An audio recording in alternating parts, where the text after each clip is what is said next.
And we're live. We are live. Back with the lonely marks because we're lonely and we're marks and we do nothing but talk about wrestling. That's not true. We're Because fucking we're watch exactly, the show, talk about movies too. exactly what MJF called us. We're all what MJF called us. We're all a bunch of marks. Well, yeah, we're fucking marks. Yeah, That hit close. That hit close to home. Which by the way, on the fight app that I watched it on, that it wasn't bleeped out. Ooh. Yeah. On the YouTube clip I watched, it was not bleeped out either because it was from a fan's perspective. Well, yeah, I saw that one too. Yeah. Yeah. And before we go any further, speaking of MJF, if you are a trained medical professional or portraying a trained medical professional, Can you breathe? be better.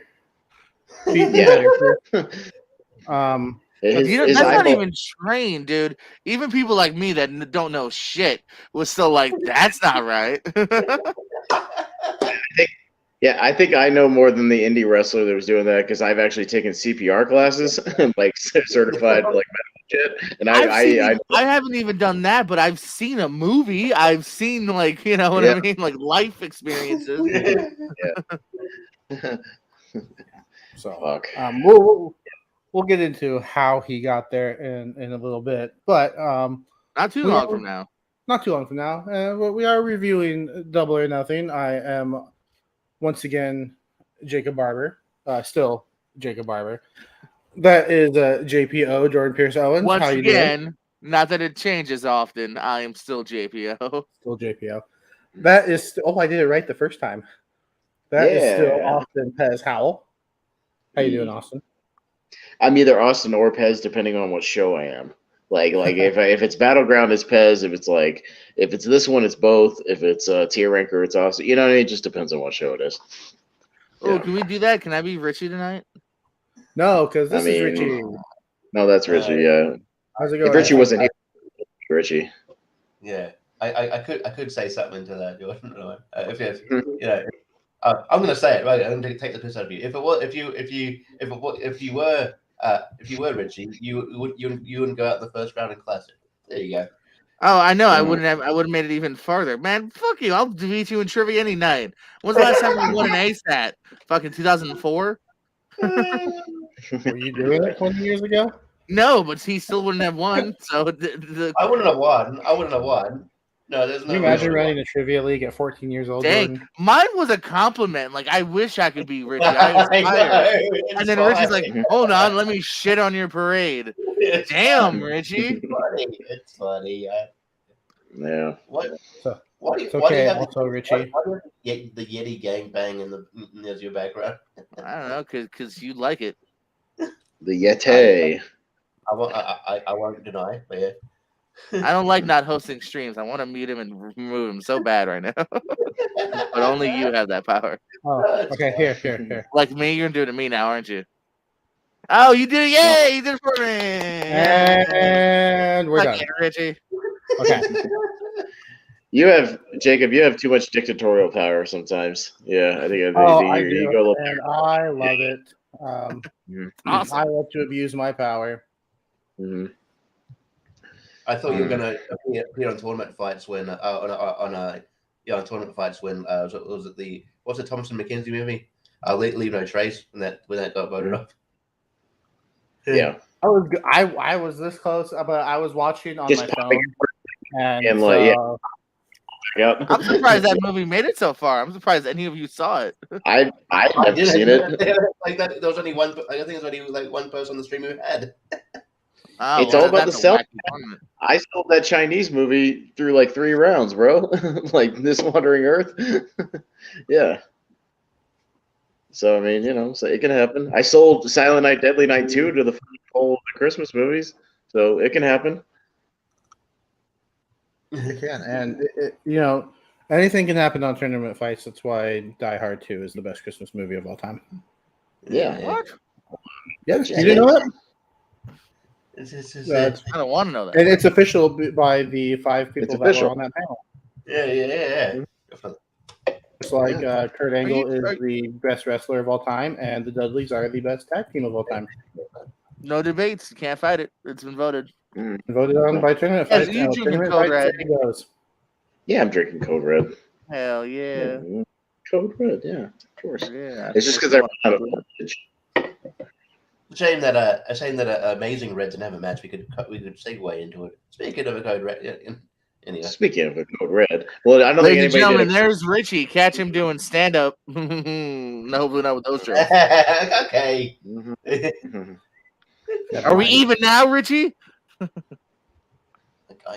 Yes. Oh, I don't like all the hostility here. Sure. You guys need to. I'm gonna come.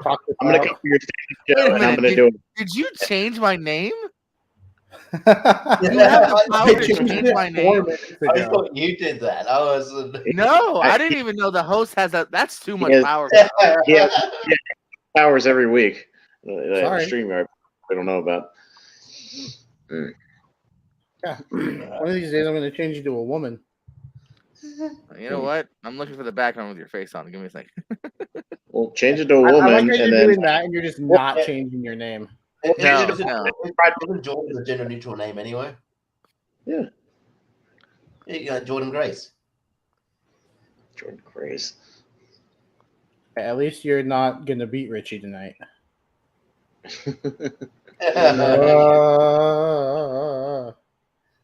You're so funny. So background on that picture. Okay. I was at my little cousin's birthday party. I think it was like her 8th birthday party or something like that. And Since you at a nightclub, stop lying. She had that hat, and it was at a place called the Quesadilla Factory, which yes, makes a bunch of quesadillas, and they have an arcade, and they have like a party room with game consoles. Fascinating. Tell us more. Be fun. But she had that hat, and she walked over to me and put it on my head, and she said, "Take a picture. Take a picture." She talks like that. It's not an exaggeration. And so I did. And I put it on Facebook because I am a good cousin. We somehow have -3 views right now. I don't even know how that's possible. Well, I mean, because you're on the show. Oh, you turned that around on me. Tell me you didn't see that coming. Shut the door. You lost Richie. Shut the door. All right. Shut that door. I may be stalling for time because I didn't put the banners in before because that's why you're not getting to it. Okay. I set the stream up like 10 minutes ago. You guys know this. But it's okay because we can banter. I like this. It's just us 4 friends catching up because we don't see each other enough. Well, I mean, with all these shows that we do. Saw Richie like 2 hours ago. Leo. Richie. Oh yeah, I watched that and I got like 3 questions right. Richie, how many points did you win by? He didn't. Oh, you didn't, did you? Oh, shoot. I just burned Richie. It wasn't even intentional. All right, now we're even. Yeah, I did 1 burn. You did fucking 2. No. Mine was a continuation off of the last one. Doesn't count. Richie still needs his receipt on JPO. He'll get it at some point. Yeah, man. Now yours is more hurtful because mine came from a loving place. Oh man. Oh, yeah. So there was a wrestling. how did you guys feel? Yeah. How did you guys feel about the lack of action on the pre-show this time around? They could have moved 2 of those matches over because it felt like WWE where the first 40 minutes are nothing. Which, like, as someone that watches every week, like, it's probably might be better for someone like Pez, but for someone that watches every week, I don't necessarily need another retread, especially if you watch the AEW Road 2 on TNT as well or CBS. So it's like a lot of stuff I've seen already. So I would have preferred maybe a couple more matches, but I guess they had plenty for the main show itself, so it did make sense. I watched it only because I don't watch the shows week to week because I don't have cable and I don't really like seek them out by other means. So like I didn't mind especially since there was 800 matches on the show to get the backstories of them. Like I was fine. Kind of at least seeing some highlights from Dynamite and Rampage, stuff like that. But it's not so much that matches could have been moved onto the pre-show. About 4 of these matches could have been on Dynamite or Rampage the week before or the week after. This show, I'm pretty convinced, is still going. So I think it'll be a review in progress. But oh my God, was this show long? Like I had to tap out like an hour and a half before it ended, like and then finish it the rest of the day. Like I was so tired, like so exhausted watching the show. 13 matches is way too much. Way too much. He did that on purpose because he wanted to. I think there was a basketball game or something going on. There's logic behind it, but it doesn't change the fact that it was long. I know you're a basketball fan, Jay. Like I know there's people like you who are like obsessed with basketball. That's fine, and that's your thing. But like you are doing a wrestling show. Like you're not doing like you're catering to an audience who they're either going to watch your wrestling show or they're going to watch the basketball game. Like you can't stretch out your show to cater to another sport that you might have a limited crossover appeal. Do your show. Yeah. Make it a good show, and the people who are watching the basketball game will go on the app and order the replay or whatever and go watch it like after the fact. Like you can't cater to an audience that isn't watching live. Like just do your show and do your thing and just have it. Now, like I think it's so stupid to have a 5-hour show just because like you're trying to guess when this basketball game is going to be over. You could argue too that it's a little bit of counterproductive in the sense of it ends up making people, you know what I mean? Like you said, some people got tired, cut out short. It could hurt you later on too, you know, running to the next one of people maybe being a little more hesitant. Like, I don't know if I have 4 or 5 hours. I didn't mind it as much just because I'm never going to complain too much more bang for my money. But I know that's definitely a common thread is a lot of people feeling it. It's too long.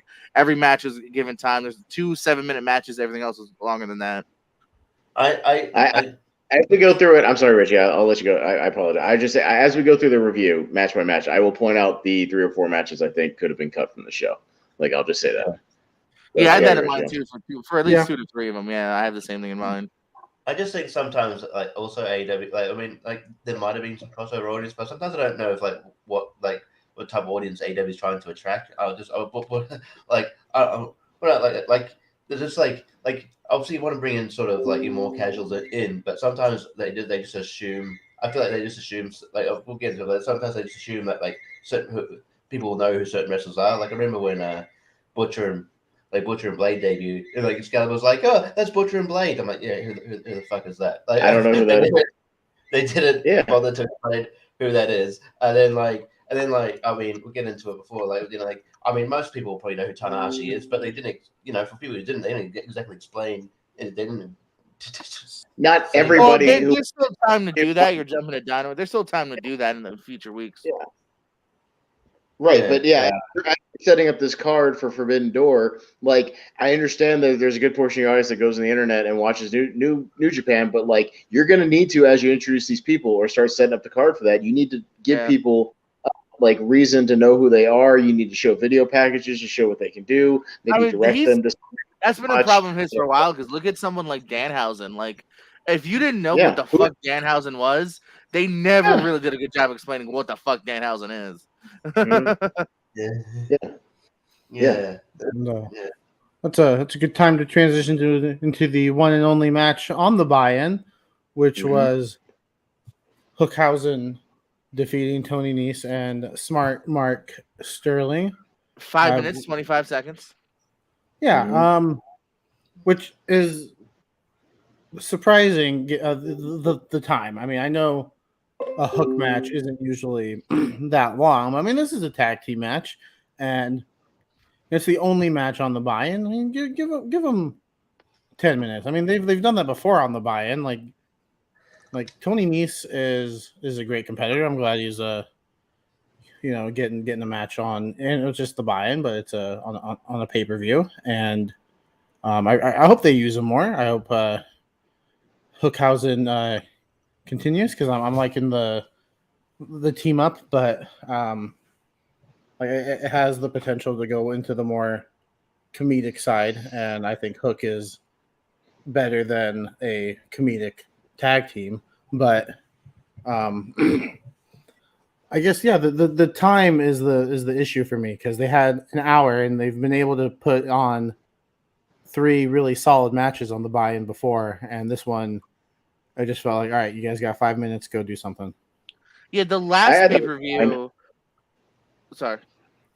No, go ahead, JB. Go ahead. You first. The last pay per view very much felt like a real lengthy kind of little mini card on the pre-show. They had a great 6-man tag. They had a couple matches that was given time, and yeah, this was the opposite. This was very much like kind of almost like a WWE. Like I don't, I actually do disagree a little bit on the time. It made sense for me to keep it kind of a tight match in this case because you got kind of two forced comedy here. You have Mark Sterling, who's not portrayed as an actual wrestler. He isn't in reality, but on TV, he's been portrayed as a manager / lawyer.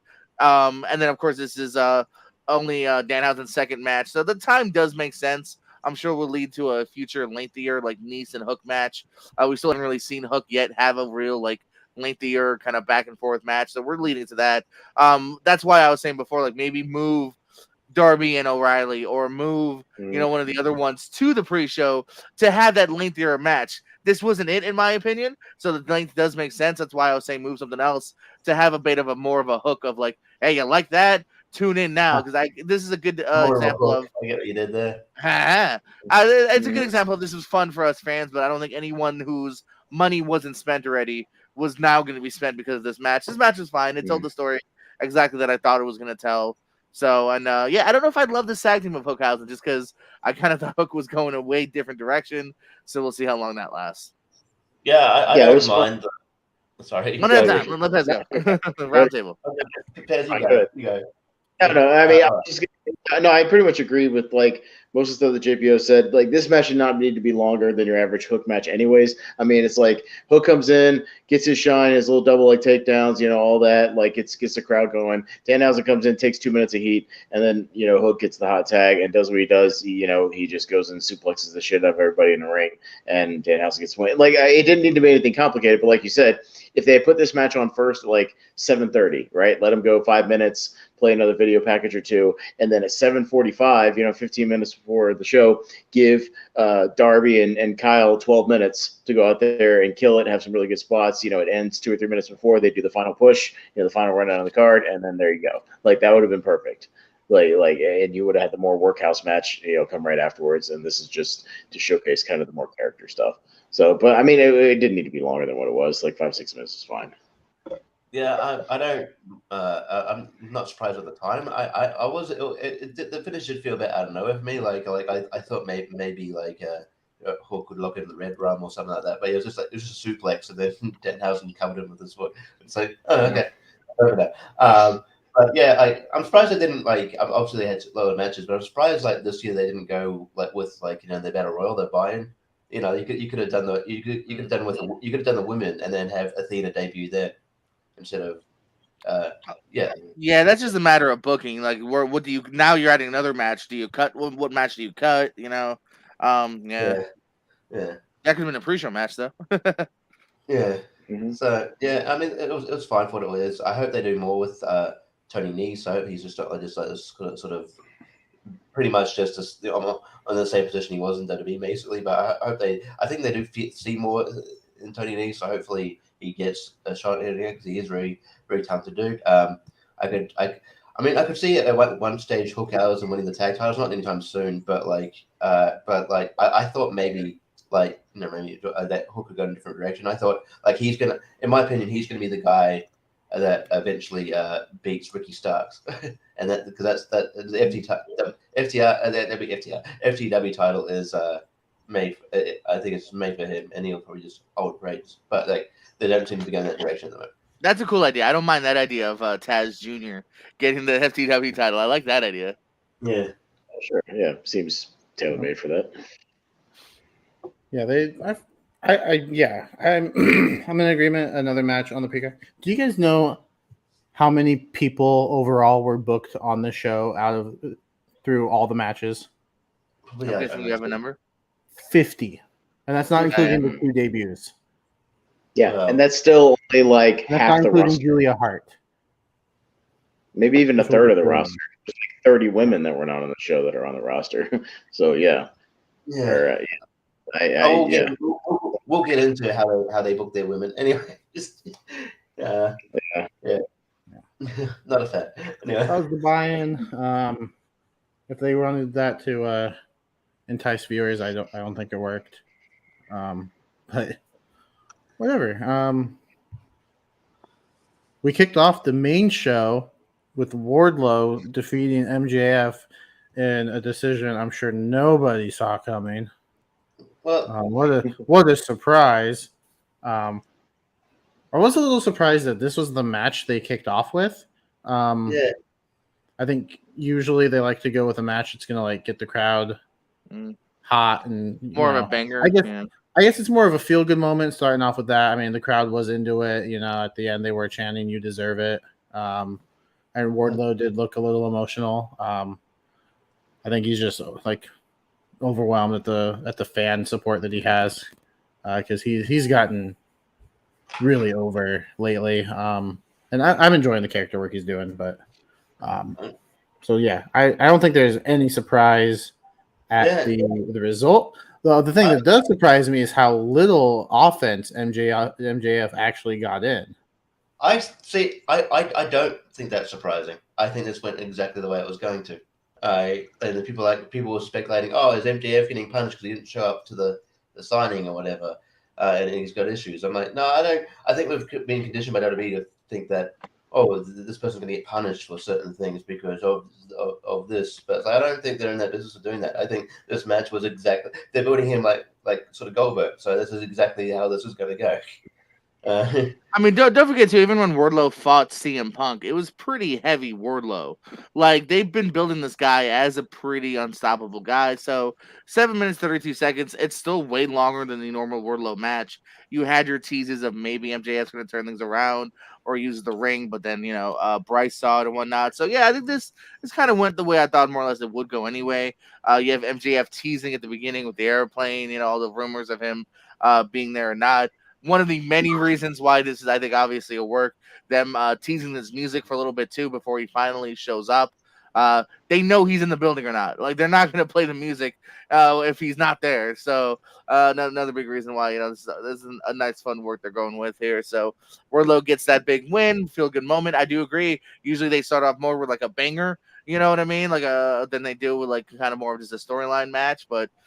So it's a good way to start off as far as making us feel good. Wardlow getting that W finally and becoming all elite, even though he's wrestled like 100 matches. He's 52-8 now. Yeah, but he's finally all elite.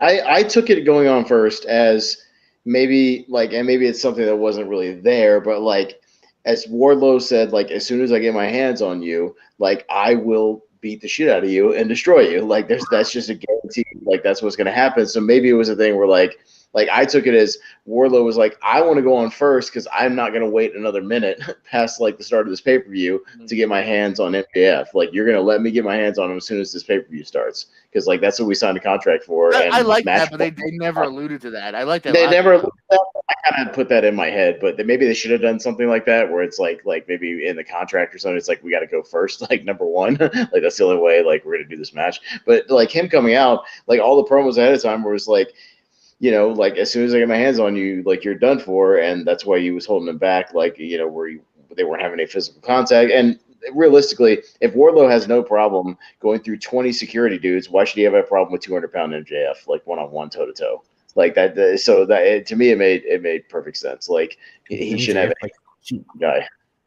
So well, yeah, if he had cheated, but he tried to, and like it just didn't work. So, but yeah, I had no problem with him going out there and powerbombing him 100 times and just pinning him. Like I think it was fine. So yeah. And I think like Wardlow's pretty good, but I feel like maybe if you put him in a longer match, you might, if he's a bit green, it might be exposed a bit. I don't know. But like, I think, he's pretty, but he is decent. But yeah, I don't feel like people pay to watch this match to see a competitive match. You pay to watch Wardlow destroy MJF, and that's what happened. Like MJF's facial expression when he got caught with the ring was hilarious. I think he was great. He was great in this match.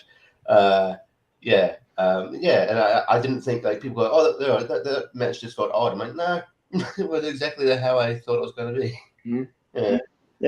Yeah, I'm just surprised. It was like basically zero offense. Yeah. For MJF, and that's the surprising part. Like I would have liked. I get the booking. I get it. I just personally had thought maybe he would have gotten like a minute where it's like, oh, is he going to get the upper hand? And then it's like Wardlow's just like, nah, and then the rest of the match proceeds. He's the as it kind of did. character, though, I think you can get away with it because, again, this is still, triple the length of a normal Wardlow match, so he still held his own more than most would. You know what I mean? Like, he still had his moments of escapism, and so he's the kind of character I think you can kind of get away with that. I don't think this is true. I think this is the length. Like, this was just about the length of the Morrissey match, wasn't it? And well, sure. Well, Morrissey's also a those. big giant dude. Like, I'm saying, compared to a normal competitor, you know what I mean? That's what I meant more so. Like, Wardlow's been mostly squash matches, and Cassidy or Morrissey's more of a dude his size. Yeah. I was more annoyed with the fact that we can tie it into the work. Like, you think, oh, cool, like Wardlow's over huge. How are they going to follow this up? They didn't really follow it up. He had a squash match with JD3. It's like, well, give it time, Richie. Give it time. They could have done something for him. And they are. They've already set up the whole Mark Sterling thing, and I don't know if that's going to lead into a match with Tony Nese maybe or whatnot. Sterling's probably going to throw guys at him. I'm just saying, like, this was literally like it did lead to something. Like it was a match to showcase him again, and then it led straight into what's going to be a storyline. Okay.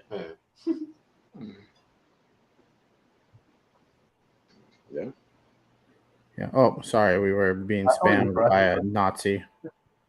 Whoa, what? Yeah. Okay. If he comes back, if he comes back, sorry, but he can't. I'm so confused. Oh well. Yeah. Well, you get visited by naked girls on Tinder. Yeah, you get Nazis on here. Apparently, we're back up to the Russian sex bots don't want to bother with wrestling. With us, so and now we something else. So how about the Hardys and Young Bucks? Am I right, guys? Mm-hmm. Yes. The by the way, we did do predictions in a private chat since we didn't have an episode last week, and I think all of us picked Hookhausen and Wardlow. So, but I will let the only one who predicted this match correctly to go ahead and take a lead on this one. So, go ahead. It was me, right? It was you. I have a bad memory. I'm like, I don't want to get cocky and then start talking. I'm like, no, dude, it was Richie. Hardys defeated Young Bucks, 19 minutes, 15 seconds. I mean, my logic was just simply, I think the Hardys, they've been teasing that they want to get that last tag title run, and they're newer in the company. Despite being legends, they're newer in the company, so I kind of felt like they could definitely take the win. And will not be the last time we see these two teams fight. So in the end, it will be the Young Bucks looking as a stronger team. But for now, give the Hardys the win, which is what happened here. A little bit of a rough spots. It wasn't the end all be all dream match that they were maybe hoping or promising that it would be, and I never thought it would be. Unfortunately, that time just has kind of passed. And then also too, one thing I thought AEW was doing good was like look at a guy like Dustin Rhodes. When he has big matches, they're usually spaced apart. You know what I mean? When he fights a CM Punk or a Lance Archer or Daniel Bryan. Brian Danielson. They usually give him like some time off in between. Jeff's been running pretty hard in AEW, especially the last month since he's been there with Adam Cole, with Darby Allin, even that first big six man he had where he's jumping off something, ladders and in the roof and whatnot. So I don't know if maybe that's that he came into this already kind of hurting and whatnot because there was some rough spots here though. But I still thought it was a pretty good, enjoyable match here. They put together what they could. So I was still kind of into it, but it definitely wasn't. That next level that I think a lot of us were maybe hoping it would be. Here's hoping that the sequel sooner or later surpasses it. Yeah, Jeff looked like rough, like honestly rough here. Like I think there was a point in the match where like his boot broke. And then there was like the point in the match where he just like sitting in the corner. You're like, what the fuck is he doing? But I think it's because he was trying to work out. Yeah, sort out his boot situation, but he looked like he was like I don't know, between like the first time I saw him in AEW to now, he looked like his body aged like fucking 5 years. He looked like in pain a lot of the time, and I mean the Darby Allin match a few weeks ago wouldn't have helped things doing the doing the Miss Swanton on the stairs or whatever. But beyond that, it was kind of hard to watch, and it's not surprising, like Jeff Hardy was meant to be in a match and Dynamite. Wasn't on there because he's injured, so that wasn't a shock. But beyond that, like those matches, I actually don't. I thought the result was surprising, but I don't mind it. But yeah, because I thought I had the Young Bucks winning. But like it was fun, and I'm guessing eventually when Jeff Hardy's healthy or as healthy as he can be, they'll go after the tag titles. Yeah, and they probably won't. But yeah, this is a decent match. But I was generally worried for Jeff Hardy through this match, so it was kind of hard to watch. Yeah, it was. When you think about it, the Hardys have literally been wrestling for damn near 30 years now, which is crazy to think about. Because if you go back as far as you can, they were job guys on Raw back in like '94, like Jeff and Matt both were, which is insane. So like if you do the math, I mean, it's been, they're approaching 40 years. If they work another 2 years or so. I don't know if I love the Hardys, but like they looked rough here. They looked tired. They looked old. And it's like they're not the Hardy Boys anymore. It's the Hardy men. The Hardy old men versus the not so young Bucks. Which is like this match would have been awesome back in like 2008. Like I still thought it was good, primarily because the Young Bucks worked a match where every time the Hardys did something, they sold their asses off for him. Like Nick Jackson was selling his ass off for like, doing the RVD RKO like face plant, stand up bump for the twist of fate, stuff like that. Just doing everything they could to put over everything. I started to scream when Jeff Hardy went up for the swanton on the outside on the steps because I was convinced he was going to move and just squash on the steps because Jeff Hardy's a madman and wants to die. And I'm glad he didn't, but like I thought that was what was going to happen. I mean it picked up. I thought it started out kind of slow. They picked it up and yeah, I think the Young Bucks did all they could to kind of get this match over. It was still good overall. Giving the Hardys another tag, I know it's like it'll be a thing where it's like, oh, we'll give them one more, title run just before they retire or whatever. I don't want them to get to the point where they hurt themselves so bad that like they can't live a life. Like I just they've done so much. It's like, how much more are they going to do another ladder match, with these guys, like another TLC match and just totally just obliterate themselves again? Like I don't want to get to the point where Jeff Hardy gets back on his demon train, like with his drugs because he's hurting so bad and all this kind of stuff. Like I just don't want to see that. But if they're going to do it, they're going to do it. I mean, I'm pretty sure they will. I don't know. It's just one of those things I'm kind of conflicted about. Like just seeing him still working. Also, I think I don't know if anyone caught this, but I think he was at the end of the match. I think Jeff Hardy was alluding to how he exited WWE because he after they won, Jeff Hardy went to the crowd, which is allegedly what happened in the house show where he just like left through the crowd. Yeah, I too for a second was like, oh, is he mad and quitting? What the hell is going on? Yeah, that was weird. Like I was like, what is he doing? Like, is he? No, I think it was. He wants to get it back. I think it was a shot at what that was. So, but it made me think like was he kind of being like was he off on purpose? Was he having a shot at WWE for that? But I definitely think that going through the audience thing was a bit of a shot at WWE. But yeah, that was interesting. Maybe he just wanted to celebrate his first pay-per-view victory with the fans.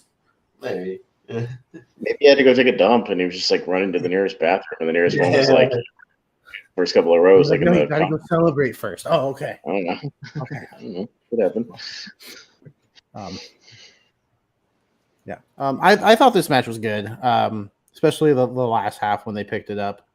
But I said it in the private chat. Jordan and Austin and I were kind of talking because Richie watched it a little later than us, so we didn't want to spoil anything for him. But I mentioned at the beginning, like I'm not feeling this match. I'm not into it. It felt disjointed, and even when the Hardys were mocking the Young Bucks, like that probably annoyed me more than it should have because they were both going the same direction, and I'm like, no, one goes this way, one goes this way. If you're gonna mock somebody, mock them right.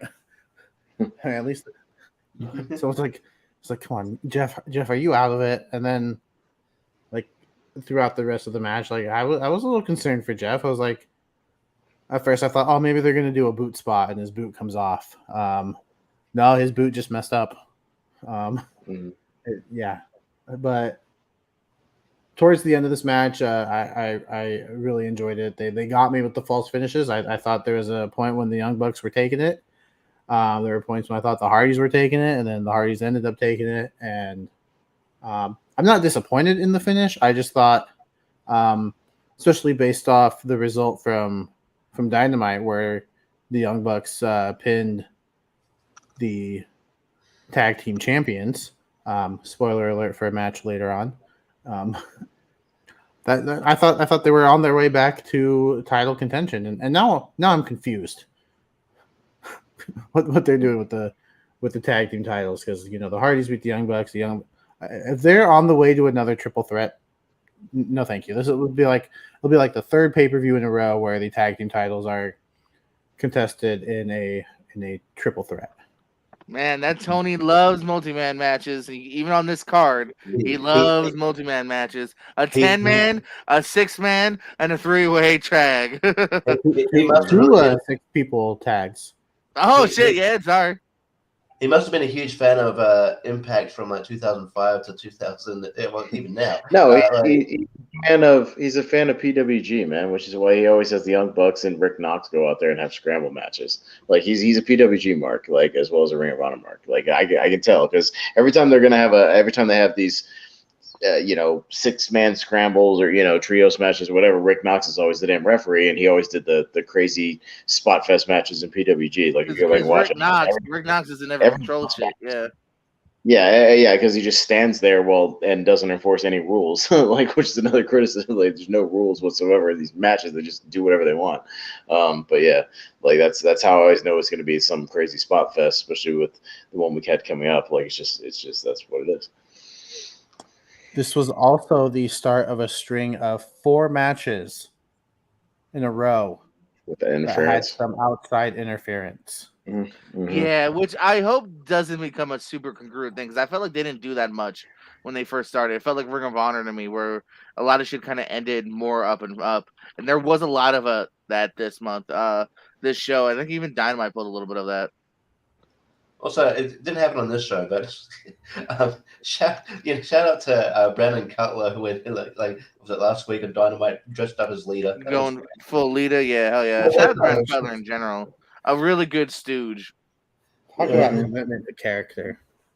Mm-hmm. So yeah, with that, Jordan pulled ahead in the prediction. Oh, God. I would like to see Brandon Cutler. He already has the nose mask, the Cody Rhodes like face mask thing or whatever, right? What did he show? Was he on Dynamite this past week? Or Yeah. was it? I just Probably ringside. after how he got super kicked like in that match or whatever. Like he took one of the Young Bucks like super kicks. If he came out with like 2 face masks or 3 face masks, like just putting on more and more every time he gets kicked in the nose or whatever. I just thought.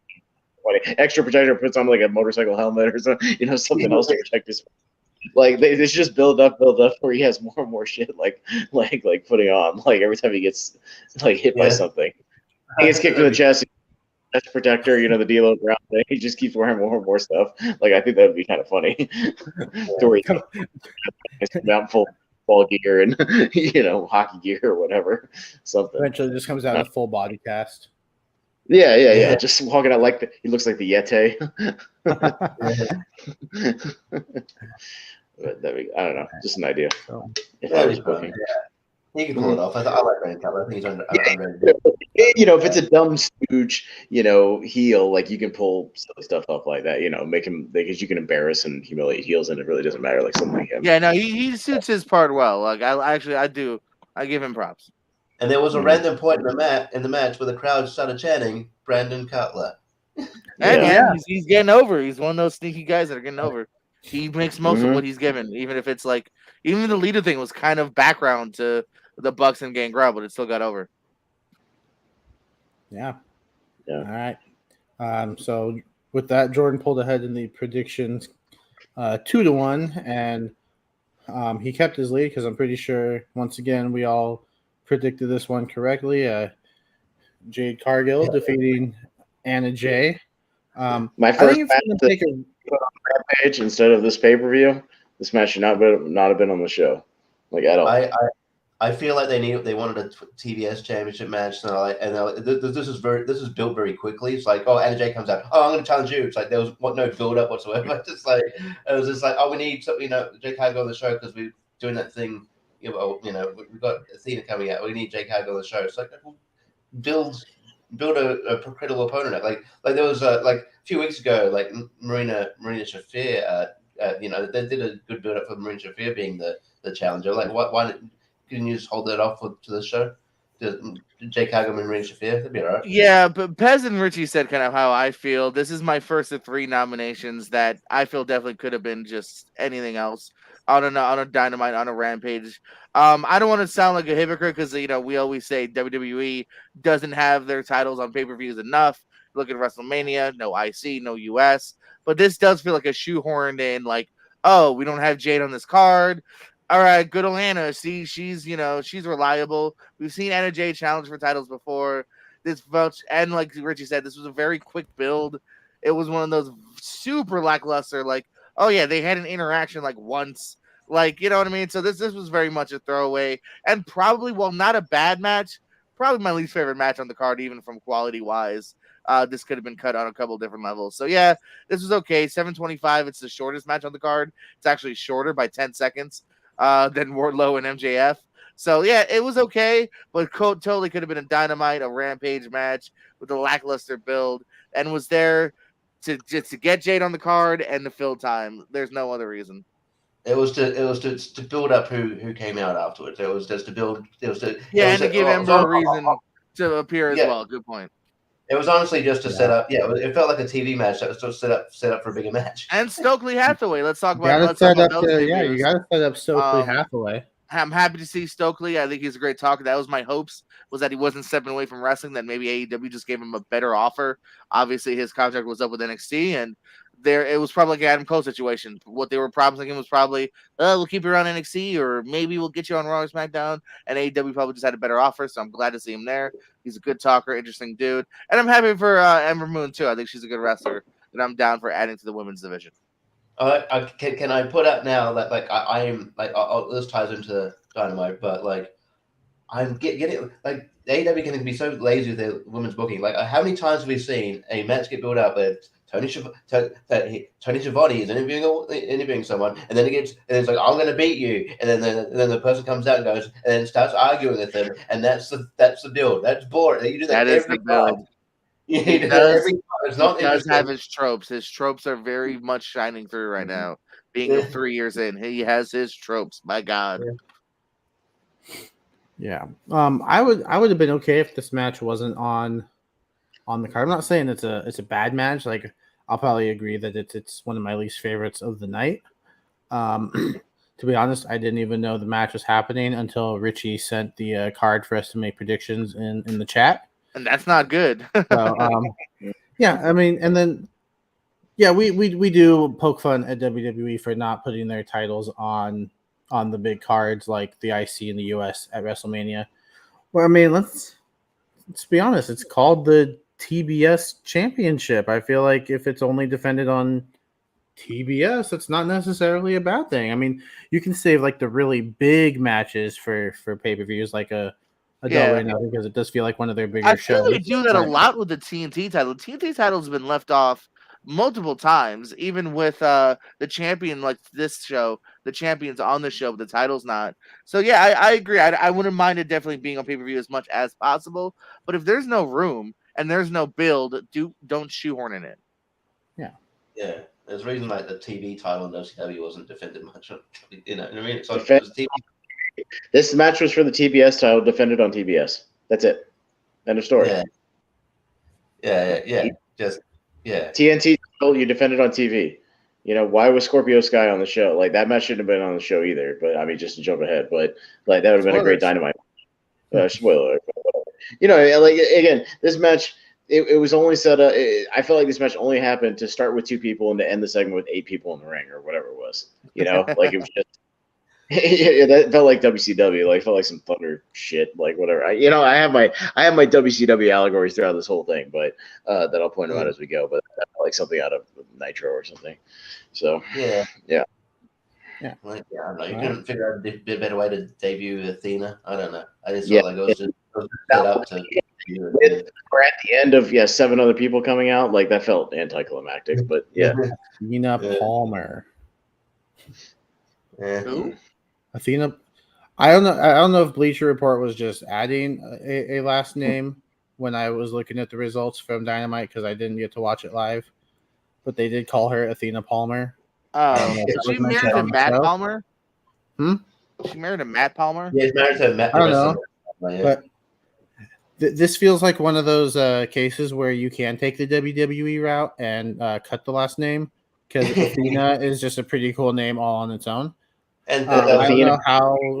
Greek mythology shit. Just call it Athena. Just signed. Athena will take on, and it's Athena by herself. Yeah. Okay. She's taking on Kiera Hogan on Friday. okay. So maybe Bleacher Report. I don't know. No, they threw in her relations. Were you saying yes, Richie? Is it Matt Palmer? Yeah, I think so. Yeah. Yeah, he's actually. I like that wrestler actually. Yeah, he's a wrestler as well. I don't know if he still wrestles, but All right. Oh, he proposed to her in a ring. Okay, sorry, keep going. I think I remember hearing about that actually. Anyway, Yeah. so the next match in the feud that never seems to end, we had the House of Black defeat the Death Triangle of Pac and the Lucha Bros, Ray Phoenix and Penta. Yeah, though, and another match that had interference, and this one actually played into the finish. I think we might have been split on this. I know I had the Death Triangle winning. I had House of Black. I thought I had. I think I had House of Black, so I can't remember. I might. No, I don't know. I can't remember what I said. I had House of Black. I'll look, but I did not. I had the Death. Maybe I was the only one that got it wrong then.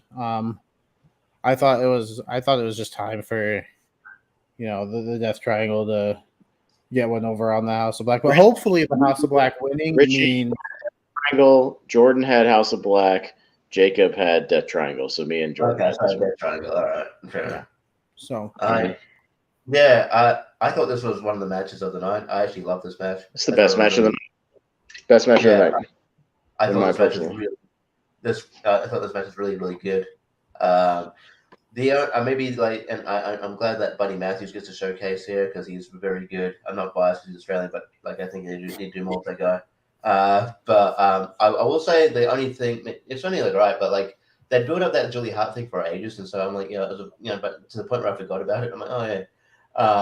And then I thought maybe I understand why I didn't hear. I thought maybe that the heel turn would have more of an effect. It had maybe the house, maybe it was House of Black versus Varsity Blondes, and she did this. She spat the thing at at Brian Pillman Jr. or something as opposed to Pac, but it's still that's just a minor sort of minor thing. But this match was really great. All these guys could easily be world champions. I think they're amazing. We get it, Jordan. You play with dolls. I felt bad for her. Lucky's all right, but Brody King went to do that the tope outside, and he hit his fucking back on the corner of the ring. But commentary played it off well though. Yeah. Yeah, no, it was a really good match. Yeah, so awesome. You said best match of the night, so go ahead. I thought this was easily the best match of the night. I think they got the crowd the crowd was jumping up and down at the end of this. This is awesome throughout the whole thing. I think they just gave these guys, hey JPO, how long did this match go? You got the times right? Yes, this was 15:32. Good old. Okay, this was kind of perfect time. It wasn't too long, but it wasn't too short. Yeah. They did some good stuff at the beginning. Obviously, halfway, 3/4 way through, they have a breakdown. The last 5 minutes was just, nutty bonker stuff. I even like the spot where they all kind of surrounded Aleister Black, but he kind of fought his way out of it. I thought that was fun. Where they were about to gang up on him, but he was able to kind of get the kicks in and kind of break out of that and show that he's not a chump. It was good stuff. Everybody on each team played their parts well. I think Brody King had a lot of great big power spots. Yeah, Buddy Matthews was awesome. I haven't been able to see a whole lot of him, but he was a real standout in this one. I've always been a big fan of Pac. I thought he was great, and the Lucha Bros were great too. I mean, they had their spots where it was just them kind of taking on everybody and did all the tag team stuff. Everything in this match sizzled, man. I thought it was awesome start to finish, and I think it stole the show. For me personally, I was really into this match. Yeah, I'm on the same board here, man. This is really good. I like the 6-man tag last month with House of Black. This was that next level, man. 6 tremendously talented guys. I'm totally down with Buddy getting some good showcases here. I always thought he was very underused and sadly let go in WWE. Pentagon and Phoenix worked really well. When they click, man, they really click. They clicked here. Pac's fantastic. Yeah, I figured House of Black just based on I feel like they're more of the set trio going forward. Well, that triangles always kind of seemed like a trio when they need to be kind of thing, more so. So I thought it made sense for House of Black to continue their win here. I do see what Richie's saying. It was a little anticlimactic for it to finally like, oh, okay, they finally pulled the Julie Hart thing. Okay, cool. You know what I mean? And so we'll see. She is kind of green. Speaking of green people, she's a little green, so we'll see how well she pulls out this character here. But as far as match wise, yeah, this was a really good one. Yeah, I don't think there was any doubt going into it that this match wasn't going to be a banger because I mean all 6 guys involved are incredibly talented. I think the Lucha Bros could be the best tag team, going today. I think they're just that talented as a team. I don't know where the Death Triangle goes from here because it is like you said, Jordan. They're a team when they need to be, and they've had this common enemy in the House of Black. But hopefully, as much as I love seeing these 6, go at it, I am kind of hoping that this feud is done and the House of Black can move on to something else. Maybe the tag team titles, maybe I a wouldn't mind it, trio man. tag titles get introduced because AEW does have like 83 stables, and they would have no problem coming up with trios. I mean, you got the Blackpool Combat Club, you got the Death Triangle, House of Black. You've also got down like you've got another one we'll get into, but looks like CM Punk and the FTR. Yeah, that I'm curious to see if that was just a I think that's almost like that's also kind of like Del Triangle, but even to a lesser degree of like I could see it happening again in a month, 2-3 months. I don't think it's necessarily going to be a common thing, but one of those like when we need you, we got your back kind of thing. I would love it if they were because it's like the one tag team CM Punk aligns himself with is the one that was also aligned with MJF. And it's like, oh, now that you've beaten him, like, well, yeah, we'll come join you. Yeah, we can be friends now. Also announced on, I think, Rampage next week. It's Young Bucks versus Lucha Brothers. Yeah, it's gonna be those are another 2 teams whenever they, get fight forever. Yeah. Yeah. I mean, well, you've also got another trios thing right now with Eddie Kingston and Santana Ortiz. Is like kind of a trios thing. So, yeah. So maybe I just hope like we don't go to whatever the next pay-per-view is and we have another House of Black Death Triangle combination. No, don't forget a pay-per-view is a few months away. I definitely think we moved on by then. I can see it happening again on Dynamite or Rampage, but by then we'll move on. Yeah. I could see House of Black having the titles and doing a Freebird thing where it's like you never know who's going to be the team. Yeah. It could be Brody King and Alistair. It could be Alistair. I like that because I was wondering before, like I know in the Indies it's been more Malachi Brody, but I really like Malachi and Buddy, so like I wouldn't mind that. Yeah. But they could do that. I don't know who it is if they want to do the power thing. If they're a bigger tag team, you bring in Brody. If they're facing like a pros, you have Buddy and I keep calling him Alistair, whatever, Malachi, whatever, you know what I mean. But yeah, like those 2, depending on just who they're facing, you could do that and it makes sense. So yeah, no, I think Malachi and Brody because they've had really good chemistry. Like I think that's why they had really good chemistry in WWE, having great matches. If they're facing, let's say, Swerve and Keith Lee, right? Like you want to have the big guy facing the big guy, you know what I mean? But if they're facing like the Young Bucks, like you want to have like the quicker, like whatever, or you could go with the big guy to do the power stuff and smash him, like whatever. You could have whatever strategy they want going into it. Yeah, they've been doing the trios thing very kind of also very recently too. Like Impact, like recently and Violent by Design, be the tag with Eric Young, Joe Doring, and my good friend Cody Deaner. It's just like I think it just depends on what the opponents are, where how they decide who's going to be paired up against them. So But yeah. So like, I definitely see the free rule like applying, but also think they're going to win the trios title eventually when it gets brought in. Allegedly, like Tony Khan's waiting for Kenny Omega to come back, so I'm guessing it's going to be Kenny Omega and the Young. I feel like it might be Kenny Omega and the Young Bucks versus Adam Cole and Red Dragon. That's just my Yeah, they started that tease a long time ago. I hope it's if it's belts wise though. You don't need to wait for those teams. Well, you could also have the Jericho guys. You could have Jake Hager and one of the teams from there, like competing So the many trios too. And Jericho could be like the manager, that comes out with them. You could have Christian wrestle with the Jurassic Express and do a trios. You know what I mean? Like FTW. Yeah. Oh yeah. But I mean, there's plenty of opportunities. The Gun Club, all the guns, obviously. Yeah, The Wingman. Has anyone remember the Wingman?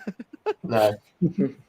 I mean, you could do Christian and one of the Jurassic Express, but I think Christian's turning heel soon. So that's it. They're teasing that. Uh-huh. Yeah, and I know they like to do like random championship matches on Dynamite and Rampage. I mean, you look at Adam Page and Dante Martin for the title. It was so random. Spoilers for the main event, but I mean, if you're watching this, you probably watched the show. I wouldn't mind seeing a Malachi Black CM Punk match. That'd be all right. Dude, I was just watching it. Oh shoot! Sorry, but Jordan, you got the main event right. Also, I thought maybe like we'll get into it, but like maybe considering he came back on Dynamite, maybe a CM Punk Miro match. Ooh, yeah. I don't know. We'll get into. Yeah. All right, we got a little bit later. The show's going to be as long as nothing was, so we got to keep moving. All right, the finals of the men's side of the Owen Hart Foundation tournament saw Adam Cole defeat Samoa Joe. With more interference. This is a match. I like I said in the chat, I thought this is my prediction for match of the night. And I was wrong. I was wrong. It was a good match. It wasn't bad at all. But I mean, it was a solid match. It felt like a match that could be like the main event of a Dynamite, though. Like you want to do the big tournament final. I understand doing it at a pay-per-view, giving Owen's wife that spot. But I don't know, like if they just because this was a first-time match too. Like this was the first time that these two have been in the ring together. They teased it in NXT, but yeah, they never actually put on it. Yeah. And so I had high hopes for this match. I was ready, and then I don't know if maybe I just put too high of expectations on them to, let myself down, which is very possible. But like I was expecting a 10 out of 10, and I got like a 7.5 out of 10 in my opinion. It was a good match. I like the action. Again, another interference, marking the fourth match in a row. But I think I do think the right person won.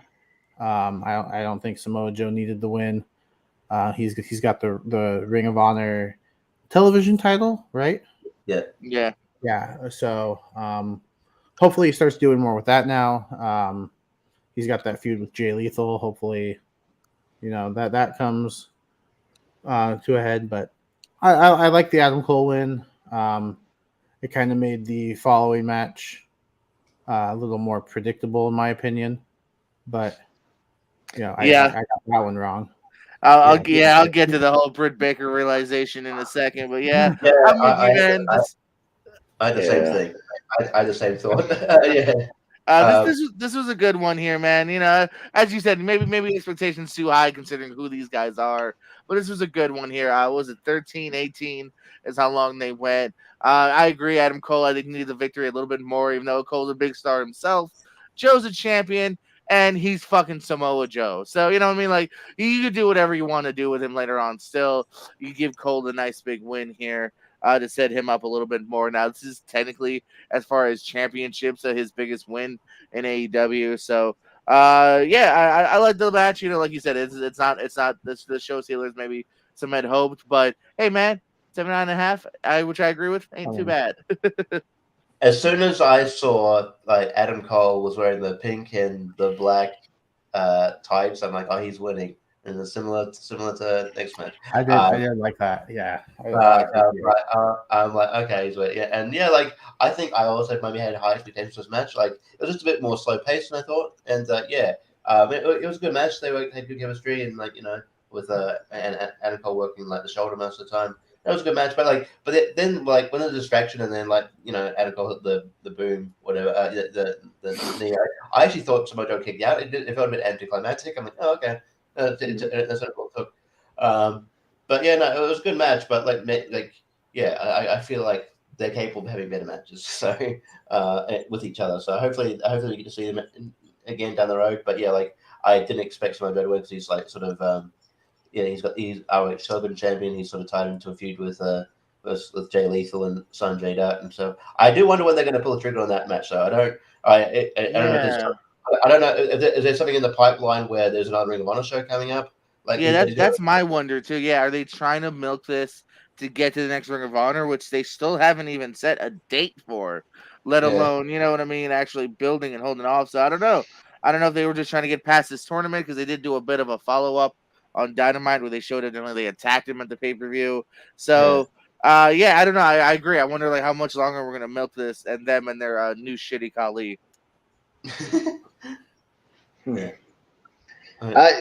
I might be the only one who thought this match was fine. I thought it was just okay. I didn't feel any chemistry between these two guys. Like I don't think they clicked at all. Like it just the whole thing felt kind of plodding and just like slow. I don't know. Maybe it's just the fact that Joe's like in his 40s now. He's not the Joe of 10, 15 years ago. I think if you put Joe from his heyday in Ring of Honor or even Impact, it like might he be would similar have to the Bucks and Hardys. This just isn't the Joe that we knew. He can't do, which is the reason why I thought Joe was going to win this because Joe is older. If you're going to do something with him, I think in a big picture, in a main event sort of thing, I think you need to do it sooner rather than later because he ain't getting any younger. Adam Cole is 32 years old. He's got plenty of time. He's like in the prime of his career right now. So I think he's still got plenty of time to like do his thing, which is why I thought you put Joe over, you build up to something, you do the Punk thing, which I know Tony Khan wants to do at some point. I just have a gut feeling about that because he's a Ring of Honor mark. So like I just know he wants to do it at some point one more time before both those guys kind of hang it up. So I just thought because they're not getting any younger, you roll with it, and Adam Cole's got plenty of time to continue to be a big star, and he will be champion at some point. That was just my thought, but I don't think these guys had a lot of chemistry. I thought this match kind of fell kind of flat for me. Again, not horrible or anything. Like it was fine. But the interference didn't help. I don't know why you had to have this thing and have interference. Like it should just been a competitive. Just have somebody go, have the better man go over. Like you didn't need to do that in this Owen Hart tournament. Like just have the better guy go over. That just felt WCW or WWE to me. So yeah, I agree. Cole could have just won. Cole really could have just won. He could have just the faster guy, the quicker guy, get the counters, whatever, hit the stuff and win. Like it would have been fine.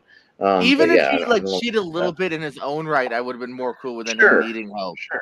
But yeah, I think Adam Cole's credible enough, and like he people know how good he is. So like, it's not out of the realm. It's not out of the realm of possibility that he beats Joe clean. It's fine. Yeah, the dude's had multiple world title matches, bring the guy to the limit.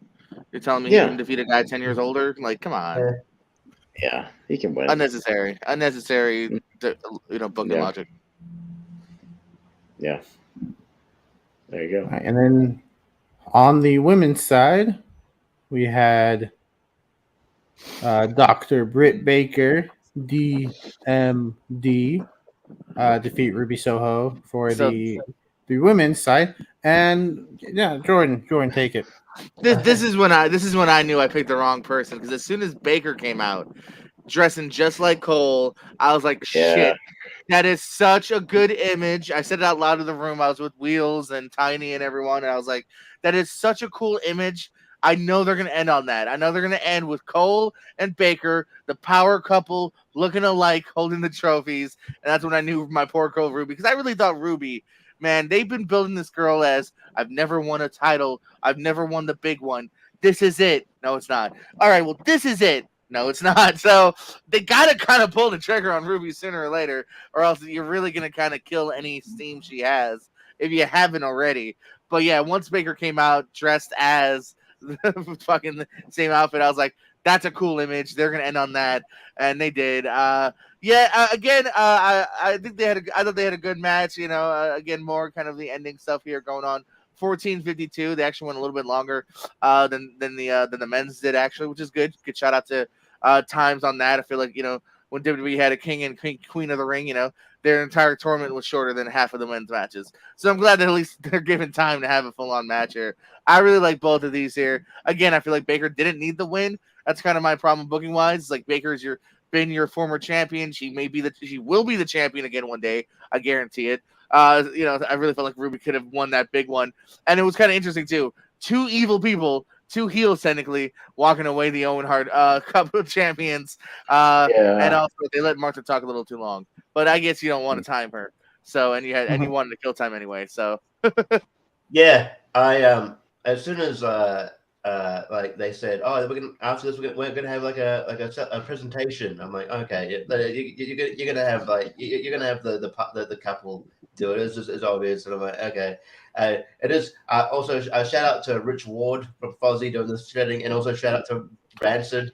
That was cool. I liked that they had a big interest. Rancid was pretty cool.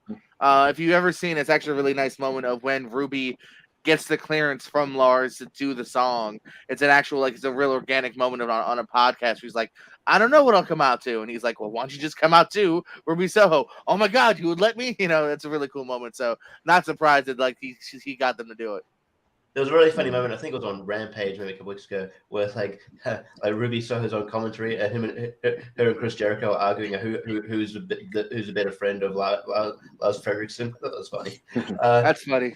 This match is good. I think it was better than the Joanna Cole match. I think they had better chemistry. I don't know if you noticed, the finish directly ties into WrestleMania 10, where where Bret Hart's going for the victory roll, and Owen Hart counters. It's two matches in a month where competitors were doing homages to WrestleMania 10 because Cash and Dax just did the match. Yeah, it would be more special if you did it.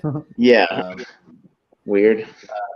And then so I figured that win, but you gotta it's sort of the WWE thing. Like if you can do the underdog thing, like she never wins a big one, but with WWE sometimes they go, she never wins a big one, and sometimes they just never win the big one. And it's like okay, so eventually you're gonna have to have Ruby Soho.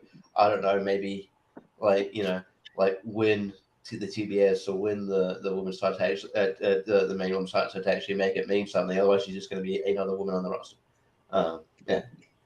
Well, Owen Hart never won the big one.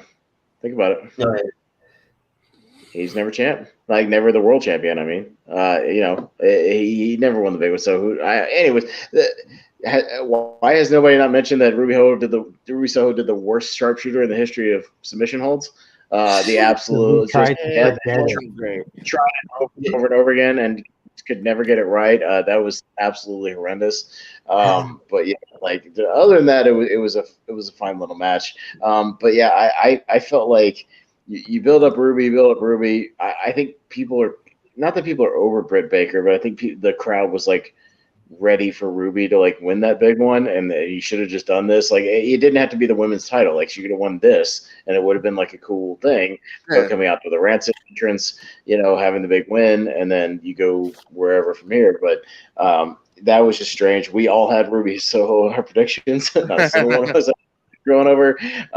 And yeah, I mean, I think it was just more Tony Khan knows Adam Cole and Britt Baker are I figured one good person would win. Yeah, you have two heels, but then again, wasn't Owen pretty much a heel for most of his career as well? But it is a memorial tournament for a passed away guy. I figured a good person. It was weird, and then like you said, then Martha comes out, and it's great that they got Martha, but oh my God, she talked for an hour, and I was like, okay, guys, your show's already going to be 4.5 hours. All right. And also she was like, "Oh, and these competitors did well." I'm like, "You don't know these people. You don't know the names of these people. You don't know who Adam Cole is." Yeah. I really hope she has like somebody that does public speaking for her, because that it wasn't great in my Yeah. opinion. Mm. Yeah. So Yeah. But- I don't know. I overall, I think, thought the match was fine. I yeah. really liked it. I too had that. Oh, yeah, Britt Baker's gonna win, isn't she? And then, unfortunately, you can't edit a Facebook message. I'm pretty sure. So I had to stick with Ruby Soho. I love the entrance. I thought that was cool. But I would have laughed if she edited it. I mean, hang on, wait a minute. He had really No, you can remove yeah, it, but I would. Yeah, but we still know. yeah. I think I'm actually surprised that Ruby Soho had so much support because, like, I don't know if you saw like Rampage, she beat Chris Statlander and the crowd fucking hated it. But like, even though she wasn't booked, well, I thought it was kind of bullshit. Like, she didn't book the finish of the match, guys. Like, she just won a match.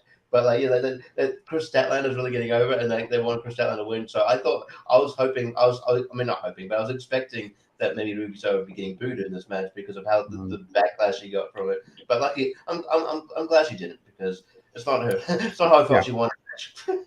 So, If you come out to Rancid, you're not getting booed. yeah. Yeah, true. Even if you're gonna boo her, come on, you're gonna have the song. I think Statlander's the one that's gonna take the TBS championship off of Jade. Maybe I don't hate it. I like her. I could say that. That's a discussion for another time. Just do it on TBS. Don't do it on pay-per-view. Do it on Rampage. Do it on pay-per-view if you build to it and have a good match. And there's not 12 Yeah, other if you matches. build it, yeah. If there's not 12 other matches, then I'm fine with it. Yeah. Another match that I think this is the next match that might be a nomination for being on Dynamite or Rampage. That is, I think the only reason that it was on pay-per-view is because of a debut, and that was American Top Team of Scorpio Sky, Ethan Page, and Paige Van Zandt.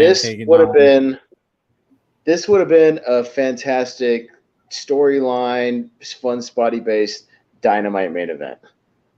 Like, this would have been fine. Like, you do this on Dynamite for 15 minutes, you work the storylines, you have some good spots. This would have been a perfectly fine Dynamite or Rampage or whatever main event. Like, this would have been great. But yeah, here in the middle of the show, it felt out of place. It was more about just the spots throughout the match. Sammy, super kicking Tay, and there was weird stuff in this match when Paige Van Zandt finally got in there.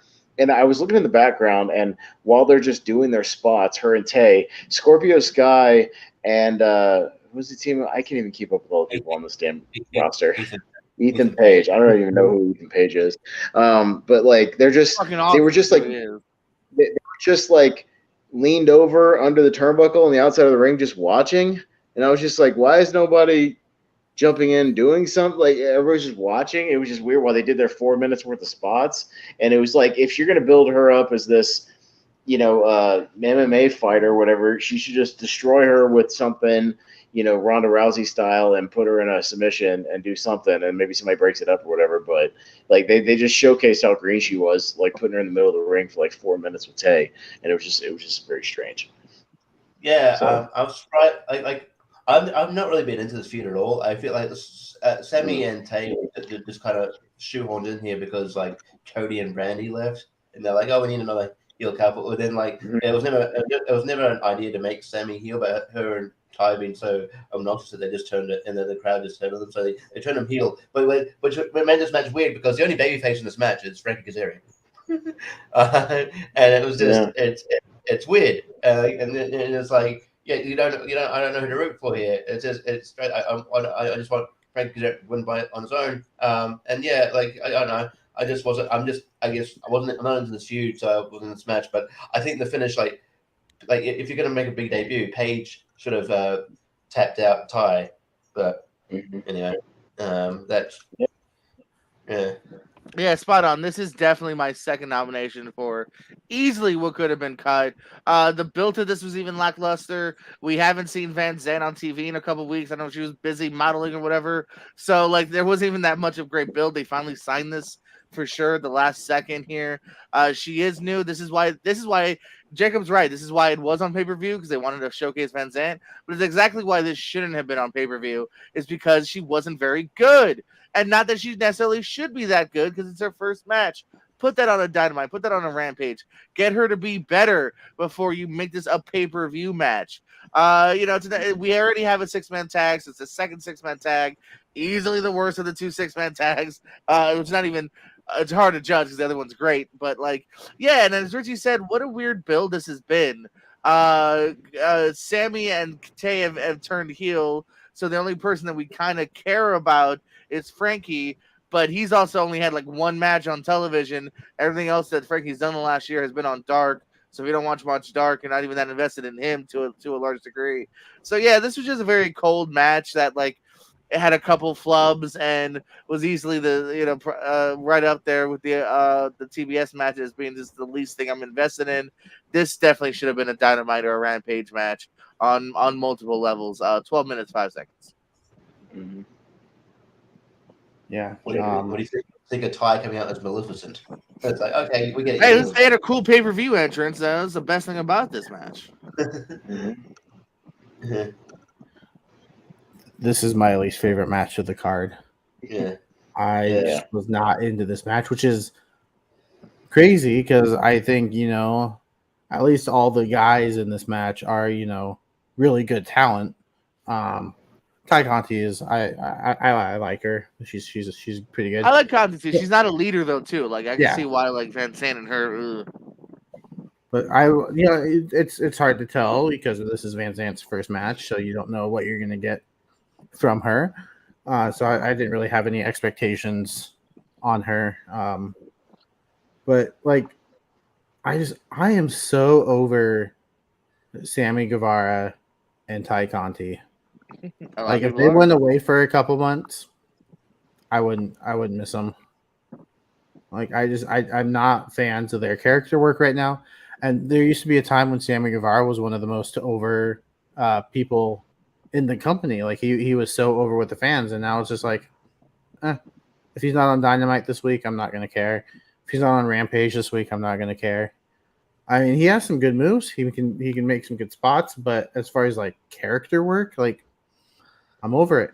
Let's give him a vacation. He needs it. He needs some time away. Well, that or just go full heel with him, man. It's weird that they're portraying themselves as heels. That Frankie Kazarian walks out on the match at one point, so they're alluding to it. So again, like Richie said, I feel like they just. Well, we got to finish this top team thing that we started with him and hating women, but yeah, I don't mind them going full heel. They got the heat.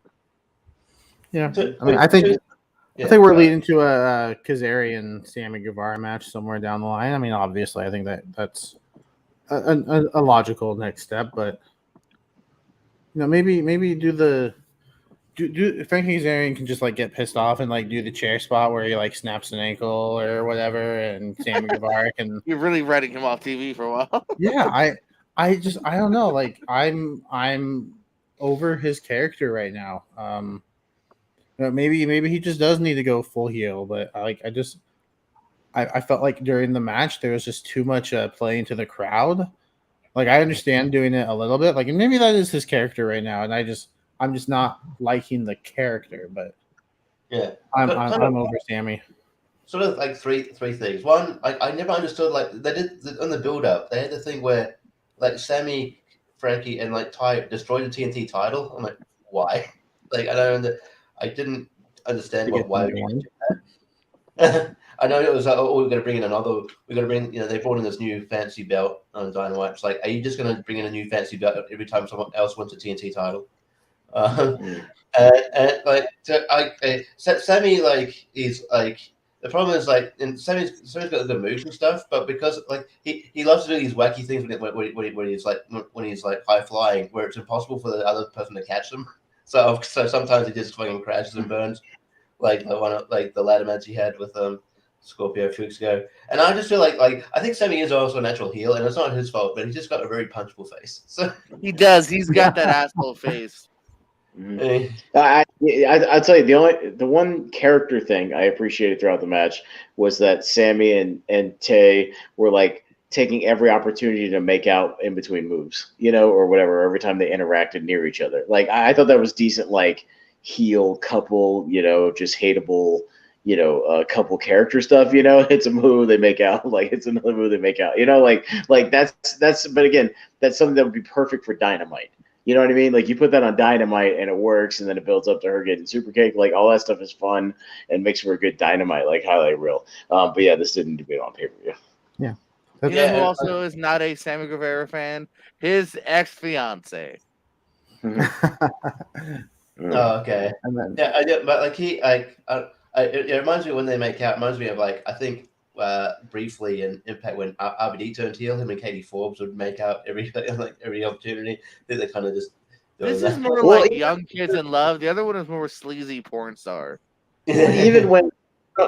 This one reminded me of when Edge and Lita were together. Remember, like doing like the live sex shows, and like tongues all over each other, but they were heels, so it was fine. Like the overly in love, like doing all that, which is again, Sammy Guevara live sex show. It's gonna happen. I'm calling you now. I reckon it will.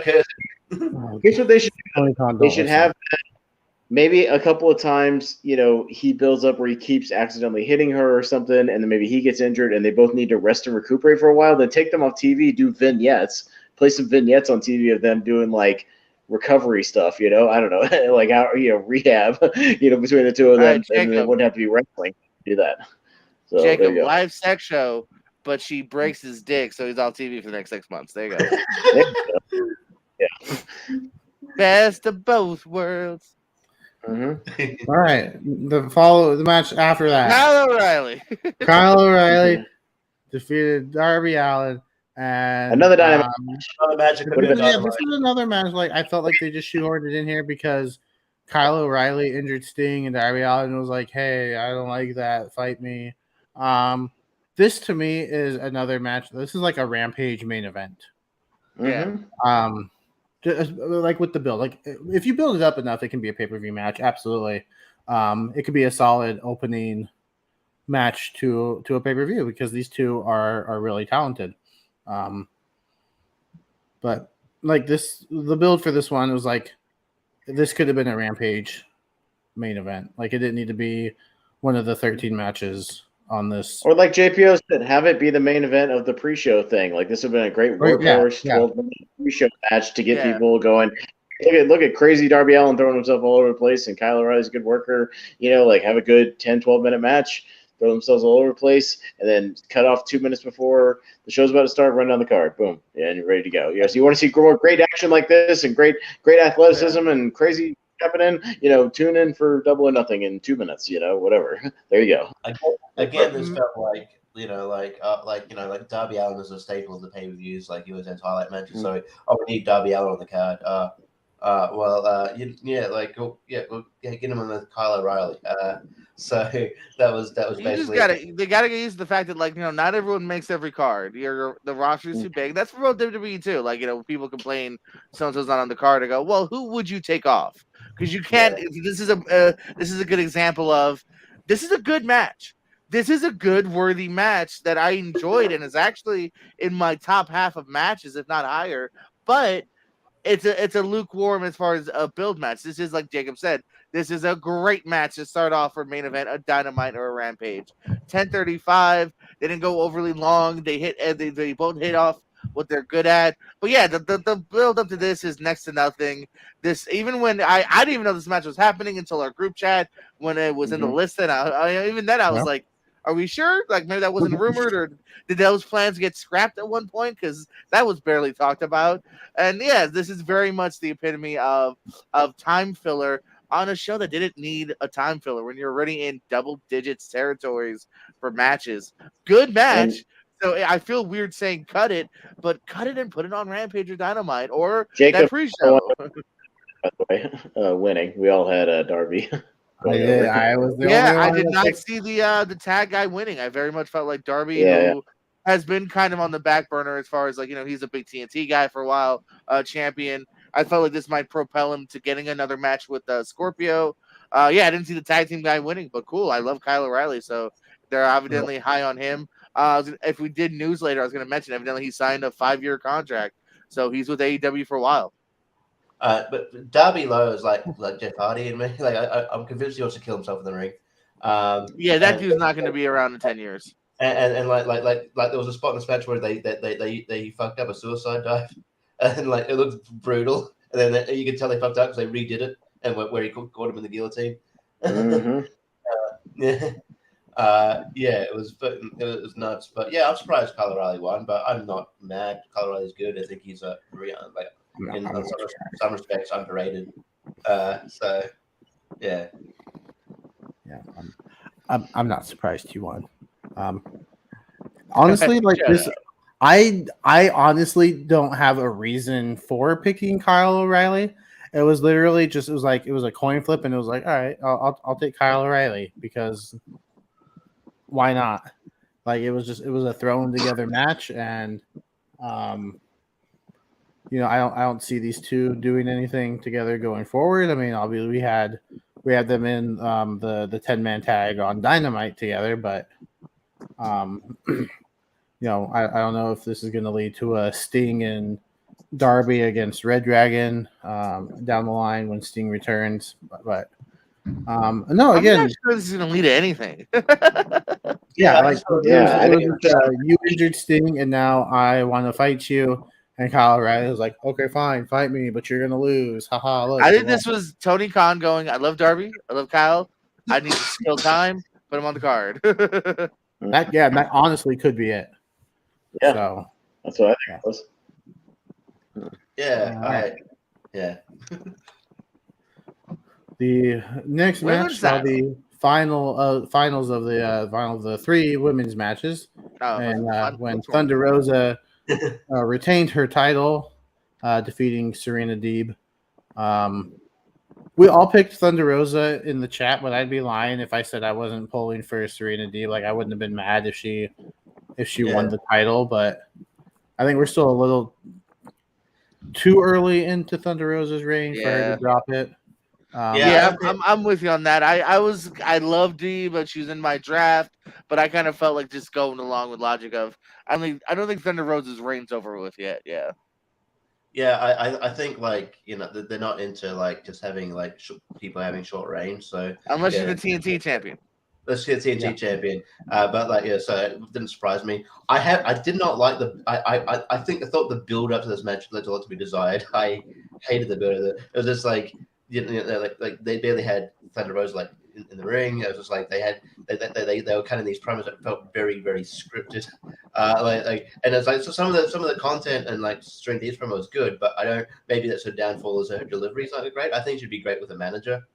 I could see her like if it was established like they should babyface, I could see her being like the woman in the Blackpool Combat Club. I think that'd be good. And this match is fine. I think the crowd is a bit kind of tired at this point. I don't feel like the crowd is like as invested in women's matches as they should be because of just how AEW build up women's matches. Like there doesn't seem like any rhyme and reason for matches sometimes. It's like, oh, I'm the number contender now, so I fight you. And it's just like beyond that, it's kind of the story. They don't have much of there's not much story. So I thought that these two deserved a better like build up to the match because I like the idea. The build was better than that though. They did a little bit more than that for this one. Yeah, I don't know. I wasn't a fan of the build up, but yeah, it's like it's more than just I challenge you. There was a little more than that.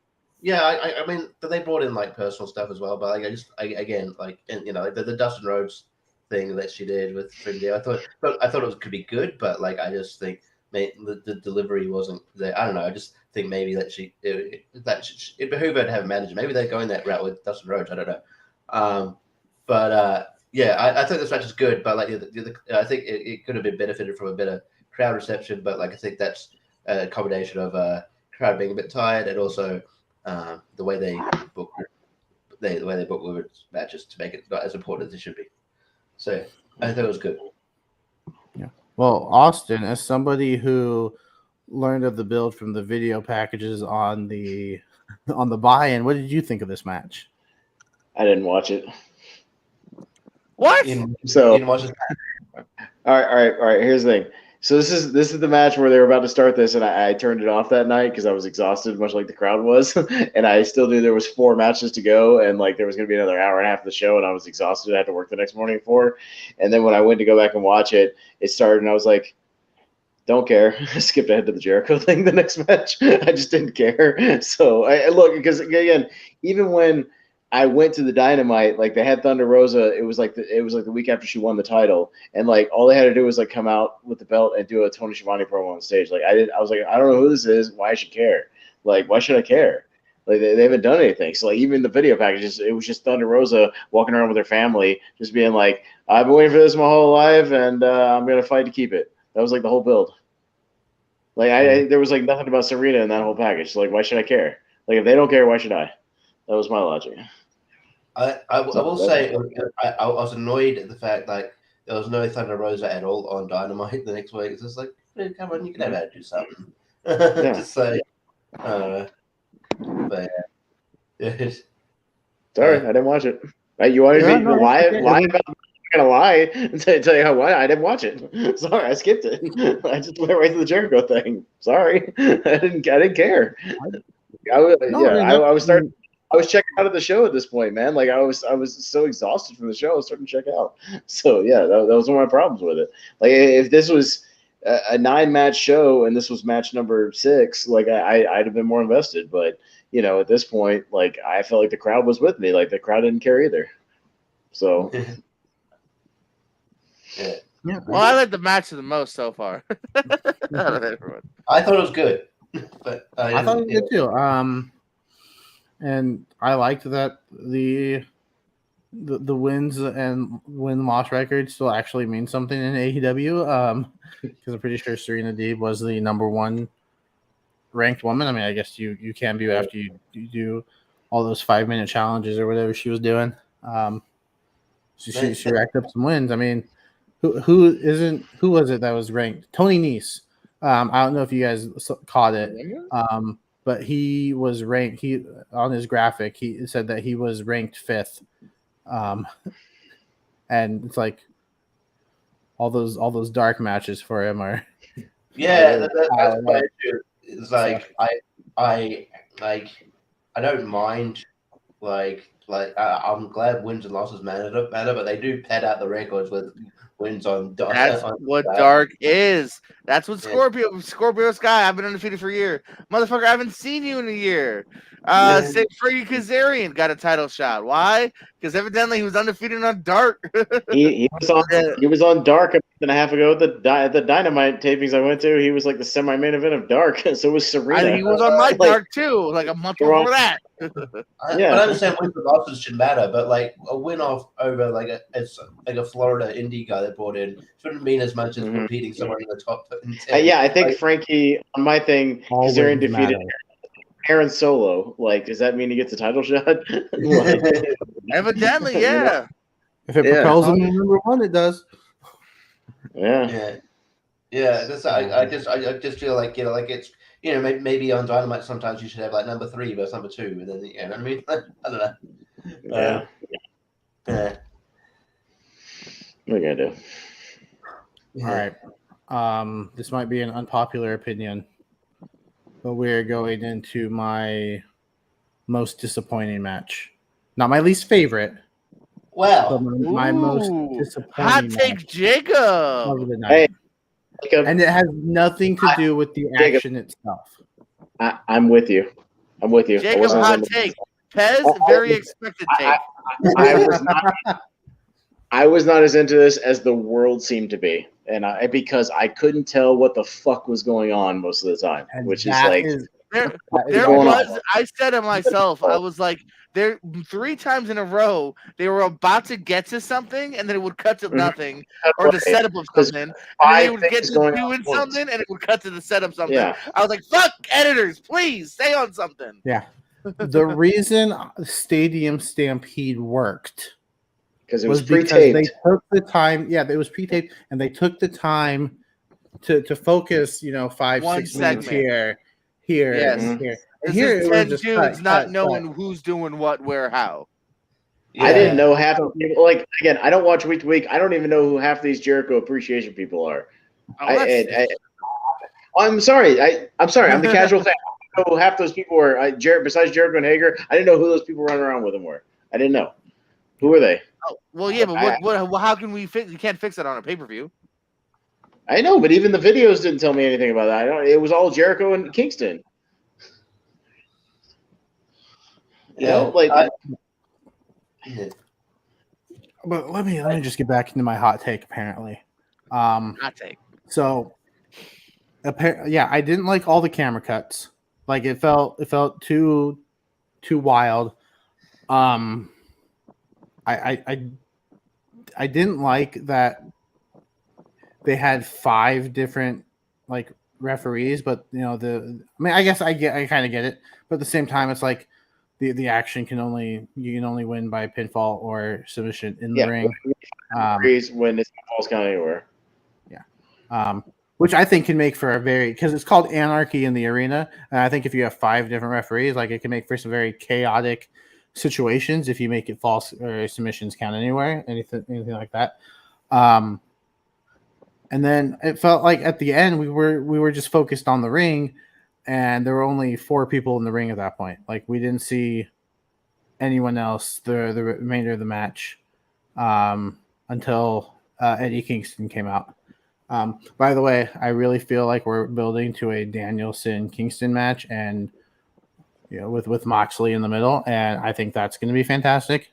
But this match, like it was disappointing up until the end. Like I think if we had been able to spend time with like each specific set of people that were going after each other, like I don't even know how whoever the dude that Kingston was brawling with, I don't even know how he got so bloody. Matt Menard. Yeah, I don't think what happened to him? You're like, cut and the dude's fucking tripping.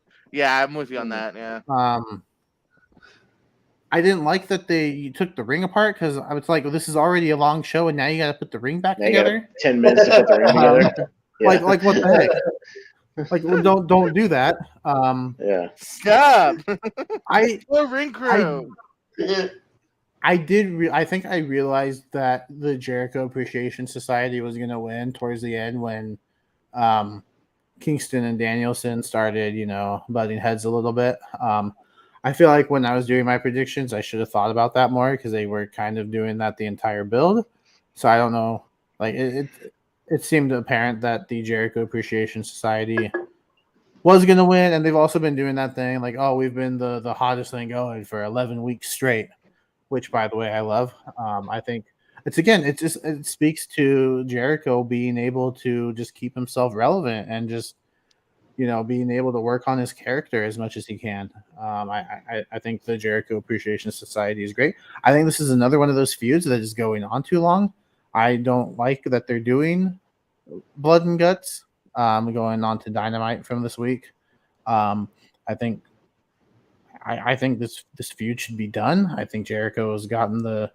Well, if anything, do a rubber match with Jericho and Kingston. Yeah. I think that it might be a different team. I don't think it's going to be the same exact teams. It's a tag. I think it's a tag. It's more of maybe a 6-man or something. Or a tag. Yeah, it didn't appear that it was going to be the main people. I'll be honest, I didn't watch Dynamite. No, it's still going to be 5 and 5. That's what Blood and Guts is. It's but you might maybe have Wheeler Yuta in there, and yeah. I don't think they're going to have any of those guys in there because if they don't do Danielson, they're not going to do Moxley, and they're definitely not going to randomly have Wheeler. I think it's going to be the 3 and then maybe 2 others. I'm not sure. They're doing Moxley. Did you watch the main event? Oh yeah, Mox did say he's joining. That's right. Yeah. I forgot. But that doesn't mean that Daniel, because maybe like I said, like if they're going to build to a Danielson Kingston thing, maybe Danielson's like, no, I'm not in. He's the man stuck in the middle. I feel you. Yeah. And Danielson's like, no, I'm not in. So maybe it is you though. I like the match. I did appreciate sort of the ode to New Jack. I felt like it was where they kept playing. That was fun. I like that. Yeah. And then like I think I was watching like Ultimate heel move, turning the music off. By the way, I was listening to Brian Alvarez, and he goes, "Oh, and he smashed the thing." Well, he didn't smash it; he just unplugged the thing. He unplugged it. Yeah.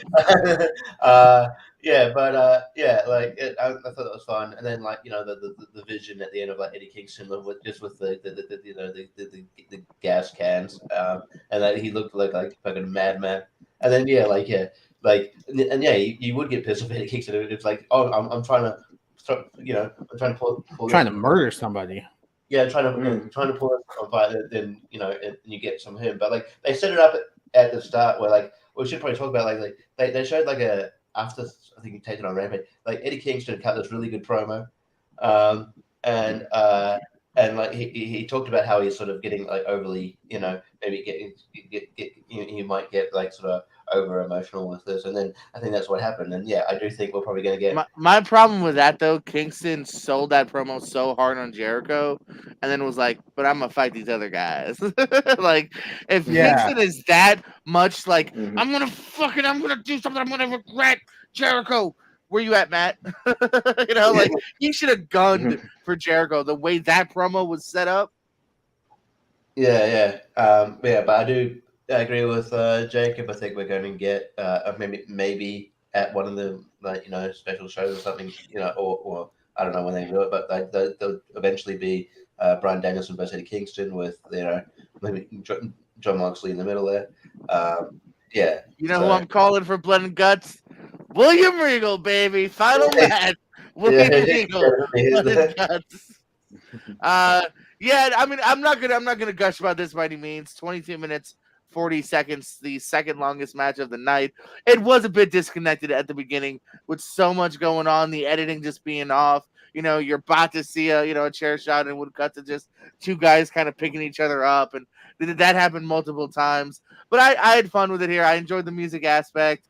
There was even some more fuck ups. I love them trying to do something with the wheelie cart, and like Jericho's in the chokehold. You can clearly see Jericho like, come on, fucking start. What the fuck? I do know those things have weight limits. I think they just simply put too much fucking weight on it. Two dudes are not meant to ride one scooter. But who knows? I mean, it wasn't the greatest, but it was a 10-man brawl that had some blood and some guts, and I had fun with it. I mean, it could have been a little more connected and whatnot, but I thought it kind of served its purpose. Yeah, have you ever seen a spot where a scooter spot like that worked? Like I keep thinking of like that they tried that when back at WrestleMania 17 when Raven tried to do that thing and then he almost cut the power off of the entire fucking venue. Oh yeah, 2001. Yeah. I just see whatever works because you can't do poor Moxley. Poor Moxley was like, this is between this and the fucking barbed wire match. This is why I gotta stop doing stupid shit. Every time Moxley tries to have fun, it fucking blows up in his face. Or in the case of his match with Omega, doesn't blow up in his face. But in his tongue.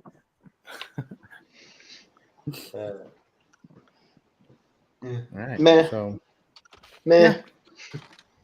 Which is fun because I think all 10 guys that are involved are really good, but I would have rather them not have done this match and just waited to Blood and Guts. Does that make sense?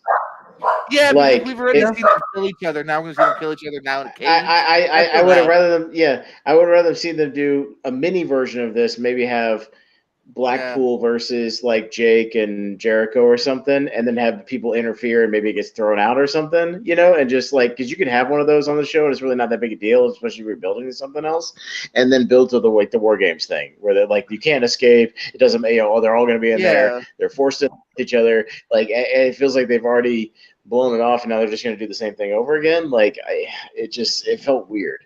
Like I do think it's weird to do a big violent match to lead to a big violent match. Yeah. But at least it's not WWE territory where they do a big violent match to lead to a singles match with rules. Still, we do like a match, and next week on Raw, I want you in a regular rules match. It's like going backwards. Like WWE does that shit a lot. Like Cody and Seth Rollins will have this Hell in a Cell match, and then the next month they'll have a regular match. It'll be like a fourth match. I hope we're done with. I hope as much as they put on good matches, I hope we're done in Hell in a Cell. Let fucking Cody fight other people. Yeah. Yeah. Cody and Reigns. Yeah. Mm. Just probably building it. off this match. I like I said, I didn't watch Dynamite, but I do watch the YouTube clips that they put on because they're quicker and they show the good stuff. But the main event that they did show, the part that they did show, the main event between Moxley and Daniel Garcia, was he the one? Is that his name? Yeah. Yeah, whatever. He's the- One of the Three Stooges. He's the Without straight being edge, a stooge. stooge. Yeah. But there's three of them. Like, okay, one of the Three Musketeers.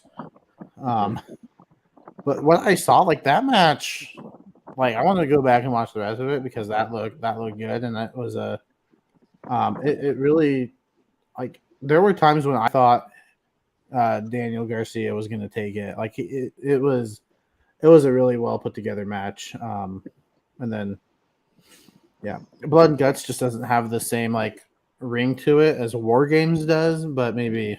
No, it doesn't even spell out what the match is. Like, if you're just a fan, you're like, oh, so it's a no DQ match. Like, it doesn't even like. I'd call it like a cage doomsday, or I would try to involve like what it is. Blood and Guts just sounds like it's a no DQ match. And they try to make it cool by having William Regal say it, but it's not as cool as him saying War Games. Yeah. Right? Mm-hmm. Well, I does didn't even think about it. I didn't WWE think of that. does WWE have a copyright on the War Games name? They Do they do. own it? MLW Okay. had it too, and they paid MLW to stop using it. That's why MLW is now the War Chamber.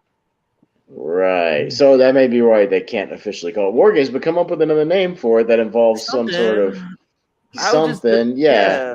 Blood and Guts just sounds The- very generic. Like if I was a fan, I would think it's Call it the War Cage. match. something. I'd call it. Yeah, I'd go with anything, man. You know what it is, but the only reason they came Cage up with- Anarchy, like whatever. I don't Well, know. here's what I was like. Anarchy in the arena, now Anarchy in the cage. Anarchy in that motherfucking cage. Set up the match on this. I'm talking about what they could have done double or nothing. Set up a 5-on-5 match, regular match, okay? Maybe like no stipulations, okay? They're doing the match. Eddie Kingston's getting impatient or something, and he goes off and starts like getting violent, getting crazy. Referee lets it go a little bit, but eventually gets to the point where they're just doing too much. Maybe he goes and does the gasoline thing, whatever the thing. He's getting spikes, whatever he wants. The referee finally just like throws it out. They start to bring referees out, but they start brawling all over the arena, and it ends with them brawling out in the arena and them all getting separated and like calming it down. And then it then leads to, okay, we need to contain this somehow, but let you guys do the violence, hence the War Games aspect. Yeah, There you go. Only reason they call it Blood and Guts is that it's a rumor that like because Vince was asked about AEW once and he goes, "Oh, it's all Blood and Guts," and that's how they got that name. I know. Like, And that's just 'cause, Yeah. you don't need to, I like MJF's barb this week about the Dexter B guys, so I don't mind stuff like that. But like this one, you're naming an entire match after like a weird thing Vince said backstage. Like, come on, like now you're just placating to them and hurting yourself. Also, shout out Daniel Garcia, PWG champion. That's what I'm Spoilers. And also shout out to them doing a no DQ violent match without using thumbtacks. That's Well, Very wait till big. Blood and Guts. Yeah, Wait till they then. were just saving it. Mhm. Honestly, they probably because they got to save something for that damn match. It'll be that and fire. and someone's gonna fall off it like Jericho did that time. Fire? Mhm. Why? Because he's a wizard. Because he's a wizard. Yeah. Well, moving on from the match I thought was To another match. the most disappointing to this is my favorite match of the night. And it was the Jurassic Express defeating Keith Lee and Swerve Strickland and Powerhouse Hobbs and Ricky Starks in the triple threat match for the tag team titles. I believe I was the only one that picked Jurassic Express to retain.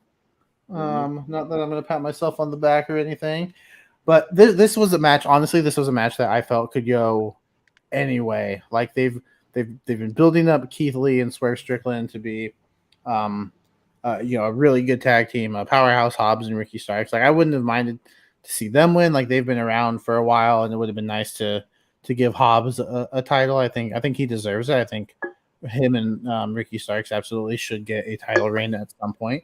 I think Keith Lee and Swerve Strickland, it would have been nice to see them win, but I mean, they've got time. They're still fairly new to the roster. But again, like I am really loving Jurassic Express's reign with the tag titles. I think they've put on some really good defenses on Dynamite. They've had some really good pay-per-view matches. And I'm excited to see where it goes. I think it's going to lead to, based off events of Dynamite, it might lead to a match with the Young Bucks for the titles, and who knows how that'll go. But I loved the action in this. I think just you had your big man, small man tag teams, and I think just the six of them all worked really well together. It was my favorite match of the night, which is surprising that it was the match that went on before the main event, because I was starting to get out of it. Like, I was so disappointed by that Moxley the Anarchy in the Arena match that this match kind of brought me back up, and I got excited for the main event. But man, I am so into the Jurassic Express's reign that I don't want it to end. And I'm going to be a little sad when Christian turns heel on Jungle Boy. There's something wholesome about watching Jordan Owen play with action figures. No, sir. It's all with John. Anyway, don't change. No, Jordan. Stupid dolls. I was genuinely surprised Jurassic Express would win this. I'm like, I thought the deck was stacked against him. I thought that Keith Lee and Swerve had a lot of momentum behind them. Like, that's why I thought they were going to win. I thought, like, because Ricky Starks already WWE champion, I thought they would just carry on that. But yeah, this was a really good match. I really liked it. It was a great spot. There was a spot where I thought Ricky Starks almost fucking killed himself, where he landed on the outside. That was pretty brutal. Mm-hmm. Luckily, he's all right. I think Ricky Starks is desperately these things. I'd love for him, like, at some point, to actually win the main title. I think he's that good. And this is probably the best I've seen Powerhouse Hobbs look. I think Powerhouse Hobbs got a lot of potential to do something. But yeah, and Jurassic Express are getting a bit on the tooth of me. I don't know, just like not as into them as I used to be. I think they're really good, but I am ready for them to lose the titles at some point. It looks like it might be the Young Bucks, which is, again, as we said, is kind of confusing because they lost to the Hardys. So I don't know how they're going to win the lost matches sort of thing. Maybe it's going to be another triple threat. Maybe they do another triple threat, or maybe they do a fatal four-way with Red Dragon. I think it's going to be multi-man, and then maybe I'm guessing Hardys or Red Dragon beats them. But I do like Jurassic Express, but I'm also ready for Jungle Boy maybe to move on to sort of single stuff as well, and maybe in Luchasaurus he's getting a bit over. But just a thing. I wish Luchasaurus. When Luchasaurus came in, he was sort of doing the he was more of the intellectual guy. He was a dinosaur. He was very intellectual, very academic, intellectual. He's got a PhD. He had a PhD, but now they just make him go. I'm like, I like the other the gimmick of the smart dinosaur. I think that's funny. That was a really good match. But I'm surprised at the finish. I thought it was going to be. I honestly thought it was going to be Lee and Swerve. How they Swerve in their glory now. I think that's cool. I'm not too surprised by it. I thought this could go either way. I went with Starks and Hobbs. I love Hobbs, and Starks needs a real title. TW title's kind of a whatever backstory. But yeah, no, I'm not too surprised. Jurassic Spark retain it, go on and fight another day. I thought Swerve and Lee was a little too new, and I'm still iffy as to whether or not they'll stick around together. They still scream as a potentially short-lived thing, so we'll see. I wouldn't mind if they do stick around together. They're both really talented guys. So, yeah, fun three-way. They all put in the work. Had some good moments here. I enjoyed the one almost botch and Keith Lee's, oh, my God. Oh, yeah, that's right. Yeah. Oh, my God. Yeah. I mean, that was funny. Yeah, I thought it was solid. I mean, they had the kind of that slot in between, the main event and this big chaotic match right before, but I thought they did the best they could with it. It helps when, Jungle Boy comes out to the Baltimore song, kind of gets the crowd going, in the beginning of it. That's always fun.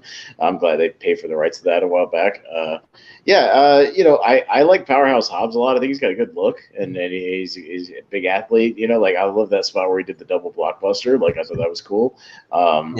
There's some good stuff. I've always liked Keith Lee, but I just thought it was Swerve and Keith Lee. I picked them because they seem to be doing a lot of the WWE thing where they've been beating Keith Lee down a lot. So I thought they could have used the win, him and Swerve to kind of put him over and put him back in, kind of on a higher spot. And then Swerve and Keith Lee would have been against the Bucks, would have been kind of at least something fresh, instead of just doing Jurassic Express and the Bucks again, which I guess they're going to do.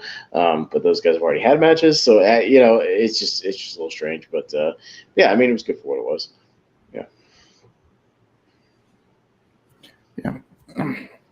I also just kind of my line of thinking was if they could beat the Young Bucks and Red Dragon in a triple threat, I think they'll do okay in a triple threat with two lesser tag teams, not by much, but not on the same level as Young Bucks and Red Dragon. Right. So that was part of my thinking. Yeah. All right. And in our main event of the evening, he did it. After 7 months in AEW, he finally won the big one. CM Punk defeated Hangman Adam Page to become the AEW World Champion in a decision that all of us saw coming. We all got this one right. So Austin, how'd you feel about the main event?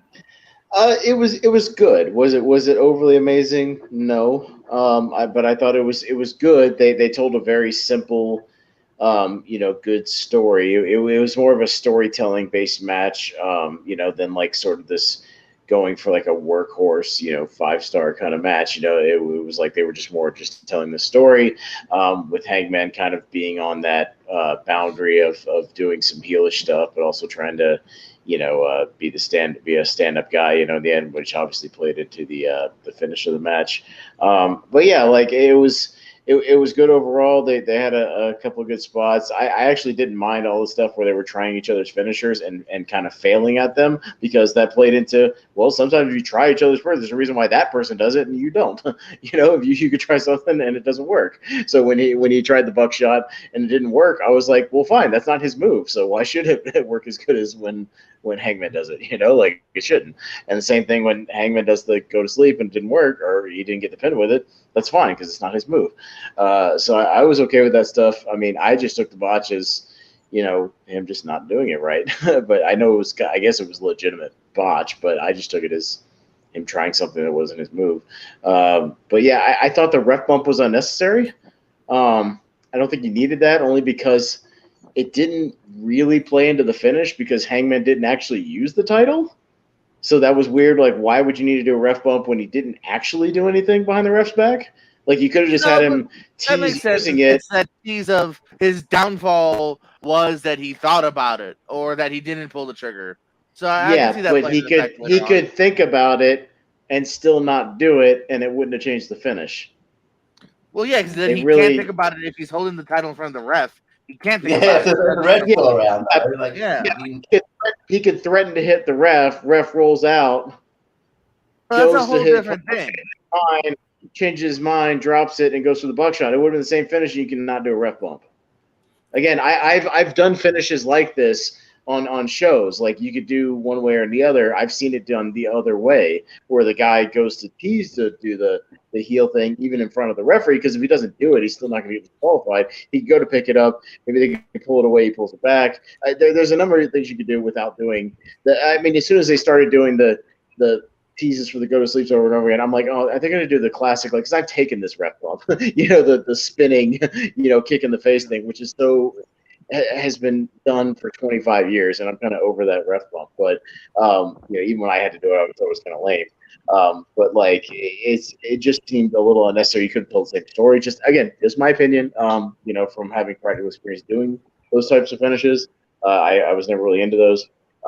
But yeah, other than that, like I thought, again, good story, solid match. Crowd, was kind of split until the end, oddly enough, and they were like all in on CM Punk winning. It was like because you heard both the cowboy shit chants and the CM Punk chants, but I guess they want Punk to be, again to be champion going into Chicago for the New Japan thing. So I mean, I guess that makes at least some sense on that end. But yeah, it was a solid main event. I also think they just want to do. I mean, we can get into it. I will get into it in a bit here, but I think they're going to do CM Punk and MJF again. So that's probably why they wanted to put the title on CM Punk. So I think MJF's probably going to beat him. But yeah, this is a solid match. I love the narrative you did put on the kind of the botched moves, and yeah, that would make sense. And that's I wish you were the commentator. They'd actually be like, oh, it's not a smooth. That's a good save. But yeah. Well, because it's a complicated. The buckshot is a weird move because it's like he does the flip and then just stops and goes into a lariat. Why wouldn't you just do a running lariat? That seems like you stop all your momentum before you hit the lariat. I've always thought that was a weird move anyways.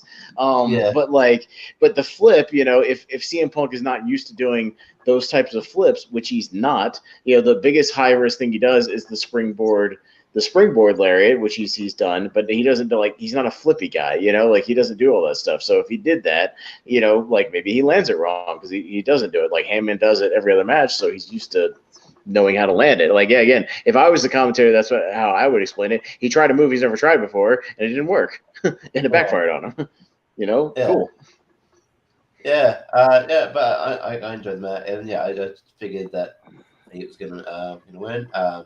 Yeah, it was a solid match. Not like maybe standard of the classic main event though, classic main event match from a AEW pay view, but it was still solid, and looking forward to where they go from here. CM Punk has stated that he doesn't want to hold the title for that long.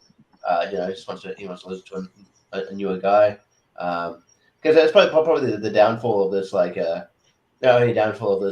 AEW New Japan thing. It's it's gonna be cool to watch. It's like that Tanahashi's not beating CM Punk. Tanahashi's not gonna win the AEW title. So sometimes it's it's obvious, but I think it will go towards MJF.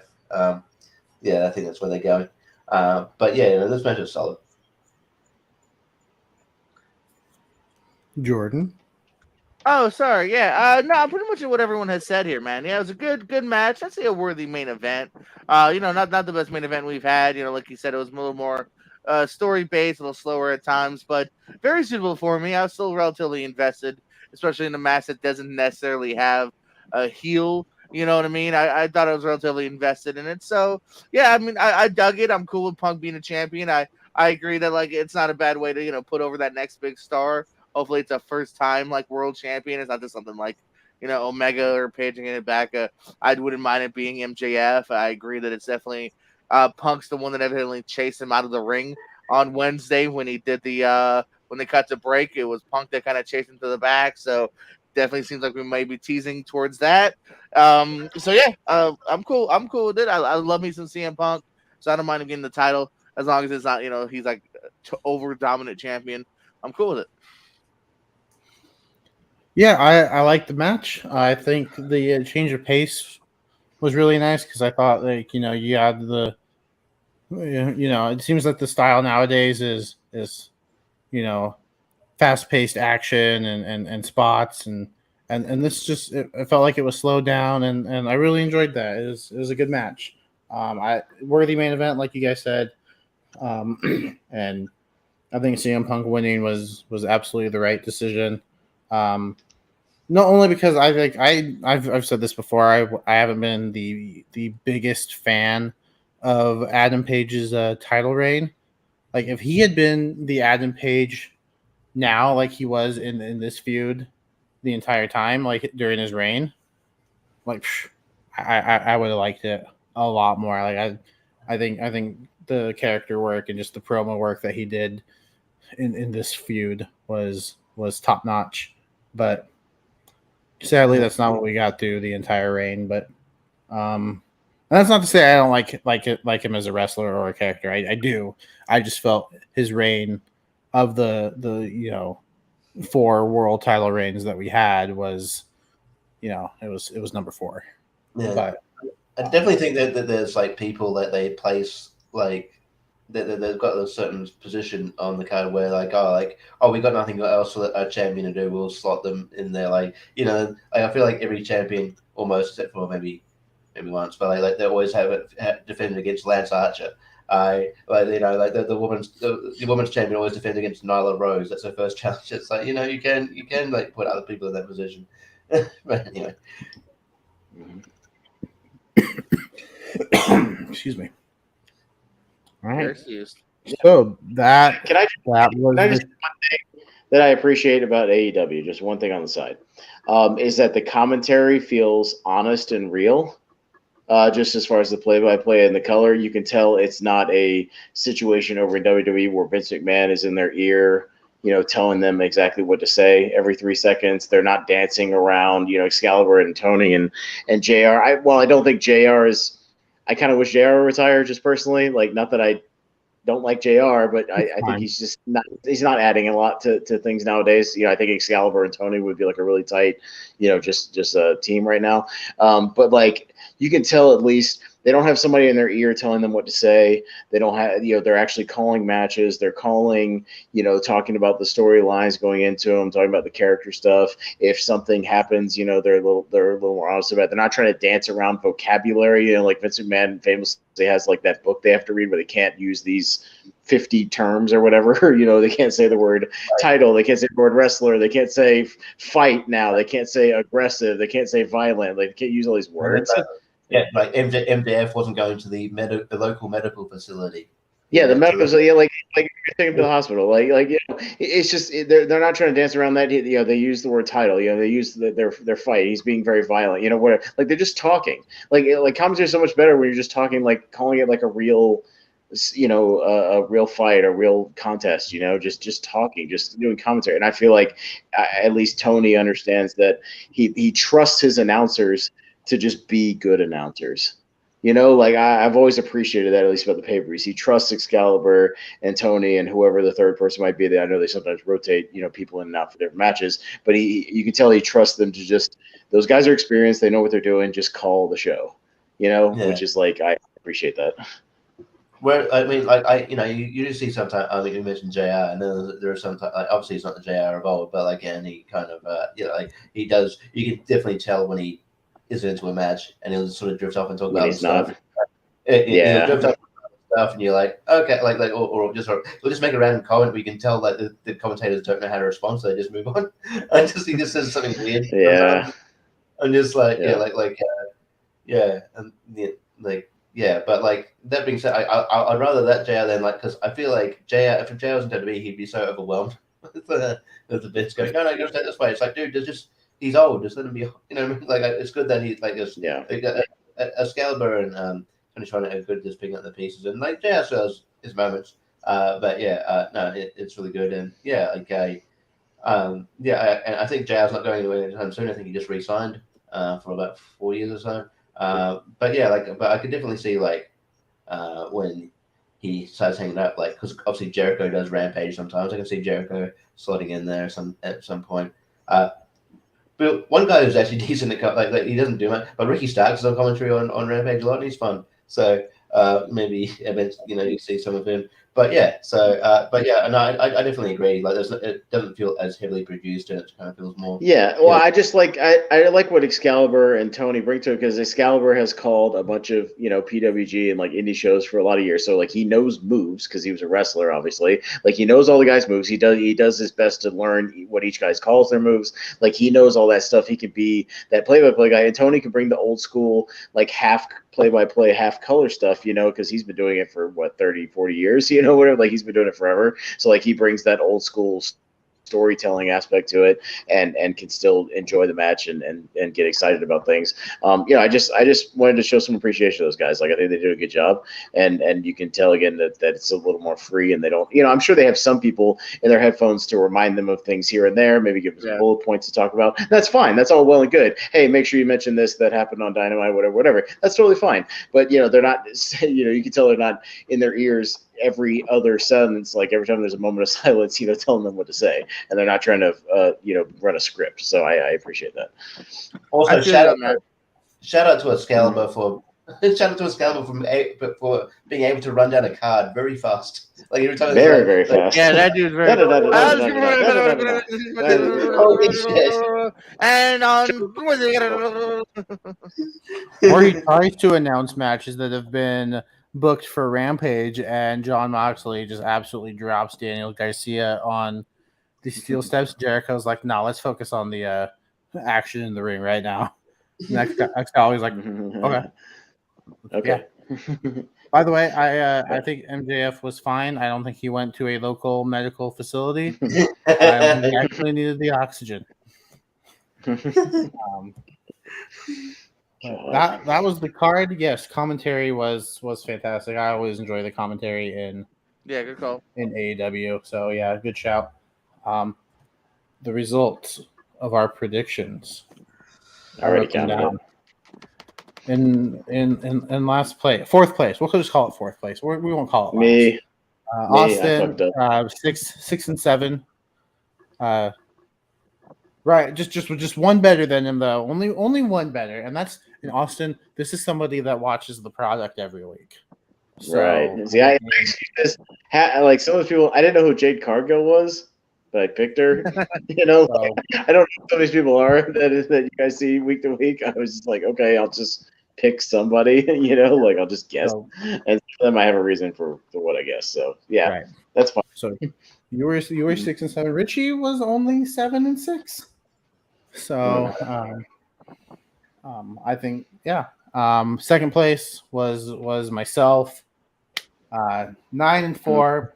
If I had just realized that they were going to do Cole and Britt, you would have tied with Jordan, who was 10 and 3. So I think what we decided in the chat was the winner had to get something. So I think what was mentioned was you get to pick like either a retro show or just a general topic for us to talk about on a future show, whether it's next week. All right, next week, so top 10 JPO moments. Everyone, come through your Real Pro archives, your New Era. Come to think of it, I'm going to Cannibal Corpse next Thursday night, so I won't be on the show. Have fun with that. Don't mute me, Jacob. but for real, Jordan, think about a topic. I will. Let me think about it. We'll do something else next week. It doesn't have to be next week. Exactly. I was. Y'all do like a current show next week because I'm not going to be able to be on the show next week because I am Thursday night. So y'all do like whatever you want to do as far as current stuff, or you want to talk about some WWE. Switch to talk about WWE. What's the Hell in a Cell thing? Is that this weekend? Yes. Yeah. Why don't y'all talk Hell in a Cell? Because I wouldn't watch it anyways. So why don't y'all do a review Hell in a Cell, and y'all review Hell in a Cell and talk about.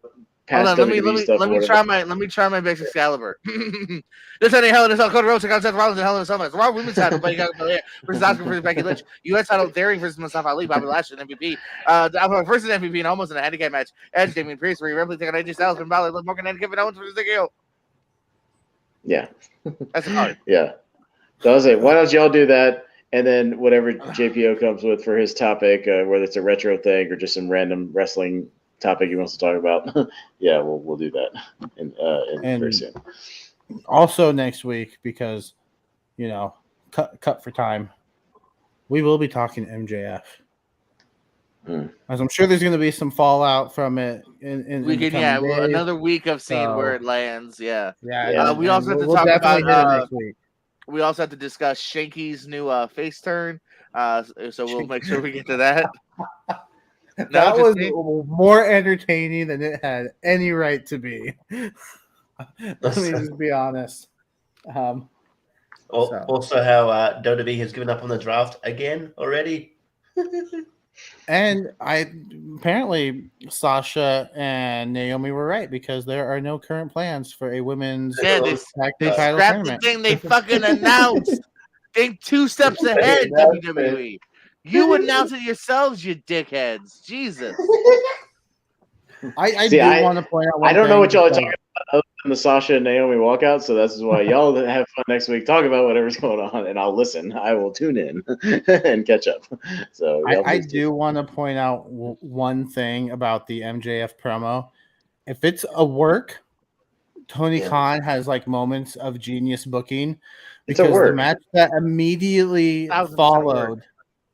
Okay, then Tony Khan has moments of booking genius because the match that immediately followed the promo where he was mentioning ex-WWE guys, Johnny Elite and Took off Miro, Yeah. two ex-WWE guys. So And then either- wasn't this segment right after that? Welcome, Athena. yeah. Yeah, So Yeah. Uh-huh. I mean, Yeah. It's a work. No, it's very similar to Punk's pipe bomb. Probably Yeah, even more there's work real than that, stuff in though. there. Yeah, there's Real stuff elements in of there. real. It's a work. Yes. But if yeah. MJF is truly walking out and hates everyone, Tony Khan's gonna go, "Hey, here's 5 minutes of TV time." He's not giving him a fucking platform. Mhm. Yeah. I also think like that just the like they might have not have set this up, but like I think MJF's an old school heel, so he plays off he's always in character, so he played off the rumors like like WWE interested, like Tony Khan and MJF had a disagreement or something, so that's why he no-showed that autograph thing. It's He's like, been teasing the whole contract thing for weeks and months now. Like he's put that plant a while ago of like, hey, 2024, whoever's got more money, and it got him heat because AEW fans like, oh, how dare you tease, you'll leave us. So they ran with it. Yeah. Yeah, no, there's things where the punk pipe bomb, it was like he was already frustrated, but they were like, let's do something with that. Milk it. Let's make some money off of this. Let's build to something. You know what I mean? Like we can turn it into like, and I'm pretty sure that pipe bomb he's talked about it. Like they said, get whatever grievances you have out, make it part of this promo. And Vince was like, let's use this, but make me some money. You know what I mean? Like we'll do this and we'll make it part of the program, part of the work. But some of the best feuds of all time, these old school heels going back even to the 80s and 90s, are ones that blended a little bit of real life with a little bit of storyline stuff. Like even to go way back to Memphis, Jerry Lawler and Bill Dundee like kind of hated each other on the side, but they made a lot of money in main events working each other and doing promos where they talked about real stuff and like how they actually hate. And you could feel that in the promos. Like if there's a little bit of realism in there, like people buy it, like people react to that. So like those are some good things. You can blend real stuff in there, and it works. Yeah, Brett and Sean. Yeah, Brett and Sean. No, really, they don't like each other. And those promos where they're going back and forth, like you can tell there's money. Thing. Yeah. But you make a lot of money because like people want to see those guys, going at each other. So like you can make money if you turn it in the right way. You can make money with that, and people will tune in and sell some tickets. So I mean, if you're gonna do it, use it to sell tickets. Like I mean, it culminated in probably the most memorable B pay-per-view they've had, which is the Money in the Bank, right? Money in the Bank 2011. It's like I people talk about that. Yeah. Matt Hardy and Edge. Absolutely, yeah. Matt Hardy fucking hated him for a minute, but Matt Hardy also had the money on the line with Vince and a new contract, and he fucking worked. He made it work. Yeah. Also, I real just wanna quick, point that just out 'cause I thought- and on a high note, congrats to Charlotte and Andrade getting married. Hey. Yeah. In attendance, Finn Balor, Nia Jax, Apollo, Ric Flair, Rey Mysterio, and me. Now, there's no photo proof, but I was there. You can't prove that I wasn't there. Yeah, prove I wasn't. Were any of you? I didn't think so. Yeah. Also, I mean, while we're talking about marriages, just for a second, there's two random ones I didn't know together. Vader Scott and Mike Bailey. Didn't know they were a thing. I found that out recently. Yeah. And, Hold on, I'm still on the fact that JPO called him Finn Balor. Yeah, Baylor. you William Holler. Regal. Thank Whatever. you. Okay. I hang out with Continue, William Regal Richie. too much. And then, like you probably don't know this, Camille from NWA married former Bram. Bram, yes. Oh. By the way, On Real Pro Wrestling, #1 most viewed video, Camille versus Roxy Rouge, featuring me introducing the women's title. Over 1 million something views. Go be one of those million people. Look at that now. Also, ironic tie-in, Bram, Charlotte Flair's ex-husband. So there you go. Oh, Ah. yeah. Austin, plugs. You got anything going on? Plugs? I don't know. I'm doing something with you in 2 days, aren't we? I think. We are. All right. Finally. Jacob gets up there a lot. He gets sick of it. He takes some elderberry, son. Get better. Listen. Yeah, we're gonna do our podcast about movies, talking or get to our anniversary show that we've been meaning to get to. But it's okay. It gave me some extra time to watch stuff on Jacob's list. So now we've seen a lot of stuff on each other's list. So that'll be fun. Tomorrow night, I think all of us are doing JPO's movie release dates match. Yeah, trivia. yeah. So yeah, that'll be fun. We're all Yeah, I just totally gonna be hanging out. remembered it. Didn't forget it all. Yeah, right. I still got to write I it. got it on my phone. Okay. Well, he's just gonna be going through IMDb, just writing down movies. Gotcha. Yeah, I'm Sounds trying to think good. of some different ways of there's a couple different ways I'm gonna do questions. I like. Gotcha, Yeah, that's so fine. I like how you go in the chat. Like, oh, what do you? Yeah, fuck you, Richie. Right, and then I'm just So- like, On topic, but complete. The way you did the Total Recall question today, Jordan, I think that is a solid like movie release dates type of question. Yeah. So if you have some like Yeah. that, Well, There's at least 3 different ways I can hit it. it was What was like the it was like how much time between the original and the remake. Oh, and the remake. Oh, okay. 22 years. yes. Spot Yeah, on. you would have got it right. Hey, That's the point. 1990, That would be 2012. a point. Boom, There you baby. go. Boom, baby. I'm gonna dominate this shit tomorrow night. Fuck y'all. All right, here we go. And that was a All right. quick point too. You didn't take much time. Yeah. Nice. Yeah. I go with I've learned to go with my gut and not second guess myself. Tonight, all right, of 'cause I 5 do that. people, I think only 1 of 5 had it tonight, if I recall. Yeah, Yeah. only Malcolm. Gotcha. But Yeah. anyway, what else you got, Austin? I know you and Anyway. Henry did something. Yeah, me and Henry, we just did the other night. We were kind of celebrating the release of Top Gun by ranking Mission Impossible movies, a little Tom Cruise tie-in. So we talked about that the other night. That was a good show. We had a good time talking about that. MI2, I've turned the corner. It's underrated. It's a pretty good action movie. Like, go back and watch it as a John Woo movie. It's not bad. Don't watch it as Mission Impossible. Watch it as a John Woo movie. But anyways, that was fun. And next week we're gonna do Adam McKay. So that'll be an interesting show because it's a mix of like his comedy career and then transitioning into this dramatic director. So yeah, that should be an interesting ranking because it'll be like, oh, I have Big Short above Step Brothers or vice versa. You know what I mean? Like it's gonna be a weird ranking. But we'll Other see. guys versus Vice. Yeah. Yeah, exactly. Yeah, so that'll be a weird ranking, but it'll be fun. And Movie Hero Network here, tier fights, tournament fights, all that jazz. We always had stuff going on. Check it out. Yeah. Richie, you got anything going on? Pretty much what I was gonna say. Basically, I got tomorrow you're doing release date match, also picks and lists, I believe. So fun. And then I'll be on. I think can't remember what was tier ranker or tournament fight, but I got coming out. We got road trip movies, and then I got the summer camp movies. Monday night will be a tournament of summer camp / summer movies, and then like movies set like where the plot is based around it being the summer, like summer vacation or for school or something like that.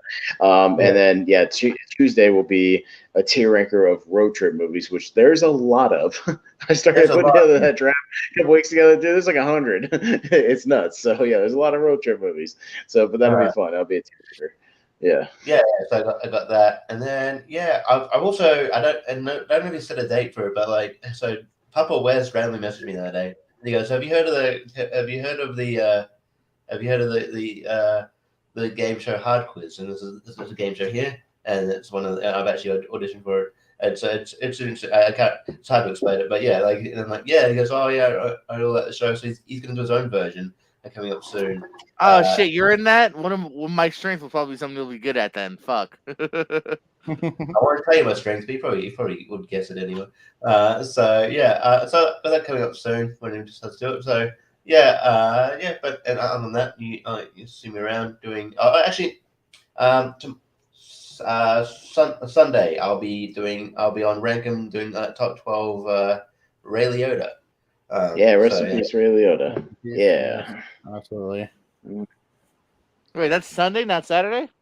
Well, he sometimes he's been bouncing between. It depends on the day. Yeah, doing Sunday lately. No, but I'm saying is what is Ray Liotta definitely Sunday, not Saturday? It's Saturday. I think it's Saturday. No, it is Saturday, and I think you're right. Sunday for you. It's Sunday for me. So are you? Oh, okay. That's why because he asked me, and I was like, "Oh, I can't do Saturday. I might even able to do Sunday." That's why I was checking. Yeah. Were you on? Was he asking you to do Ray Liotta? Yeah. I wanted to do it, but I just can't promise. I'm out of town Saturday. Oh yeah, fair enough. Oh, is it wrestling related? It is. Catch me at Grime Time Wrestling, Sarasota, at Munchies 420 Cafe. Literally, even if you don't like wrestling, it's free outside of you know Munchies. Man versus Food went there for an episode. For one of his main, they focused it. He did a challenge there. It was like a 6 wings, some hot, spicy wing challenge. But he also showcased the fact, they had those goofy like subs with like mac and cheese on them and chicken fingers and all kinds of crazy stoner food. I'm a basic bitch, so I'm probably gonna just go for chicken tenders. Right. But really, anything you can go. Literally, even if you don't kind of like wrestling, the wrestling's free. And the food's great. So go for the food, stay for the wrestling. It's a great card that's there that night. I think I'm there just hanging out myself, too. I'm not even booked. I'm just going for the food because it's like an hour away. And that's going to be a lot of fun. As you said, catch me here on this channel. I'll be on that road trip special Tuesday as well and popping up all over the place. Real Pro Wrestling will be live June 25th with Red Rum. That's murder spelled backwards. June 25th. That's going to be a really fun event. Tampa Bay Pro in Tampa, June the 12th. I'll be live there as well for Cataclysm. And find here on YouTube. The Pierce Wrestling Channel, exclusive wrestling matches. I'm releasing footage from the recent Fighting for a Cure Cancer Benefit Show. Haku and Jimmy Hart do the intro over there. They're great guys. I had a really fun conversation with them while I was there. Interviews, matches. I released a couple exclusive Danhausen matches. Check out Danhausen before he was the Danhausen. That's a lot of fun. And then the Pierce Go channel movie trivia. You'll see these gentlemen tomorrow on some movie release dates, some general movie trivia sometimes. Picks and lists Richie will be on, and so much more fun stuff on there. Rankings, movie reviews, all that fun jazz hands. Yeah, and Austin mentioned it already. Like the only thing is I got going on right now seem to be these 2 shows, The Lonely Marks and a podcast about movies. I do the occasional trivia match with Jordan when I can. Sometimes our schedules just don't match up, and sometimes they do. Most of the time they don't, though. So I can't play. I think he does it on purpose because I'm bad. I do it randomly each week. I don't know your schedule. Well, you probably tell me your schedule. I forgot it though. Yeah. Anyway, so yeah, catch us Saturday. Austin and I will be talking about our anniversary picks. So every 5 years, going up to the 50th anniversary. It's going to be an interesting episode because a lot of mine were first time watches, and let's just say like some were good, some were bad. Yeah, mixed bag. Hey, that's fine. I took a gamble on some of mine too. Some of them paid off. Some of them were just okay. So we'll talk about it. That's fine. All new stuff. And we each pick some movies we really like that we just want to showcase as well that we do occasionally. So we always throwing in those recommendations like we do anyways. So those will be on there too. I know we like to keep it positive on that show, but might not be all positive on Saturday, and that's okay every once in a while. What I can tell you will be completely positive, at least for me, is the show the following week where we will be talking about the Disney Renaissance. Because when Austin brought that up to me, I said, heck yeah. If you're going to recommend Disney, I'm going to go along with it 99% of the time. So yeah, a little bit of a longer episode than normal. But I guess that's not true. We go long here a lot. We've only gone over about 2.5 once though, and that was last week. Technically, our draft was shorter, but Yeah, you know, the draft we played for about 3.5 hours. It was the shortest episode we've had. yeah. Well, I guess hey, we'll it was have 50 matches to talk about. went forever. You know, tonight we had a longer episode. What are you gonna do? Yeah, we're You know, just paying homage to Double or we Nothing. had 13 matches, you know, and a pre-show and all kinds of shit. So there's a lot to talk about. Yeah. So Hopefully, Tony, if you're watching, and we know you are, Forbidden Door, book 8 to 10 matches, a 3 to 3.5 hour show. I don't Okay. know. Now he's got 2 rosters that want spots. 24 Listen. matches. that Bro, seemed like a perfect time to listen. start. That seems like a 2-night type of show that they could do, but Not going to be though. it's Yeah. not. No, but they could have. Just, Should have. I know everybody wants to be on there, but just stick to it. Otherwise, I'm gonna have to watch the show the next day or something because I'm gonna buy it. Like I'm gonna watch it. I'll be watching. I'll probably watch it live.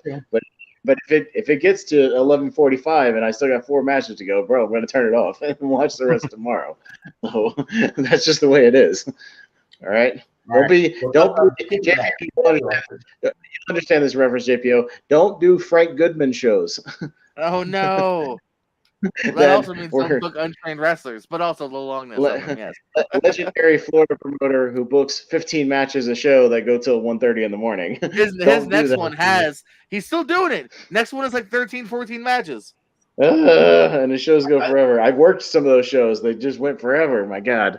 I did Yeah, don't one. do that. A headbanger Yeah, I did thrash some. hit me in the dick with a title belt. I think the sort of the same thing obviously applies like when in comedy and stuff. Like there's people like I've been on the lineups like, oh, we got 15 acts. Like fuck off, no. Oh, Like, fuck off, 15 Yeah, acts, that's dude. true. Even if everybody only does 5 or 10 minutes, that's still like that wears the audience out because it's just too many like transitions. There's too much stuff going on. Yeah, like too much. Just give it back. It was a great spot. Yeah. But anyway. All right. Real quick before we sign off, out of 10, how would you rate Double or Nothing? Starting with Austin. Go. 6 out of 10. Richie. 7. JPO. Just like Adam Cole versus Joe, but a 7.5. No, I'm about a 7. So yeah. Not the best AEW pay-per-view, but not a bad show either. So you know, I'm very, very hopeful for Forbidden Door. I think it's gonna be a great show. And Yeah. we're probably gonna review that too. So- Overall, not a dud, but yeah, some issues. Yeah. If if this match would have been 8, 9 matches, 3.5 hours, it would have been a banger because you could have cut some of the fat, could have tightened it up. The good matches would have been even better, you know, like standouts. Like I'm telling you, Tony's either going to learn a lesson from this or he's not, and he's just going to keep trying to cram his giant roster onto every show, and it's just not going to work. I'm like, thinking this is a expanding his one-off. roster. I think this is him attempting it being this long and purposely being this long because of the sports thing. And I think the general consensus is it was too long. So I don't see it happening again. Maybe we'll see. For Austin, for Richie, for JPO, That's me. I'm Jacob Barber, and remember, it doesn't go over the eyes.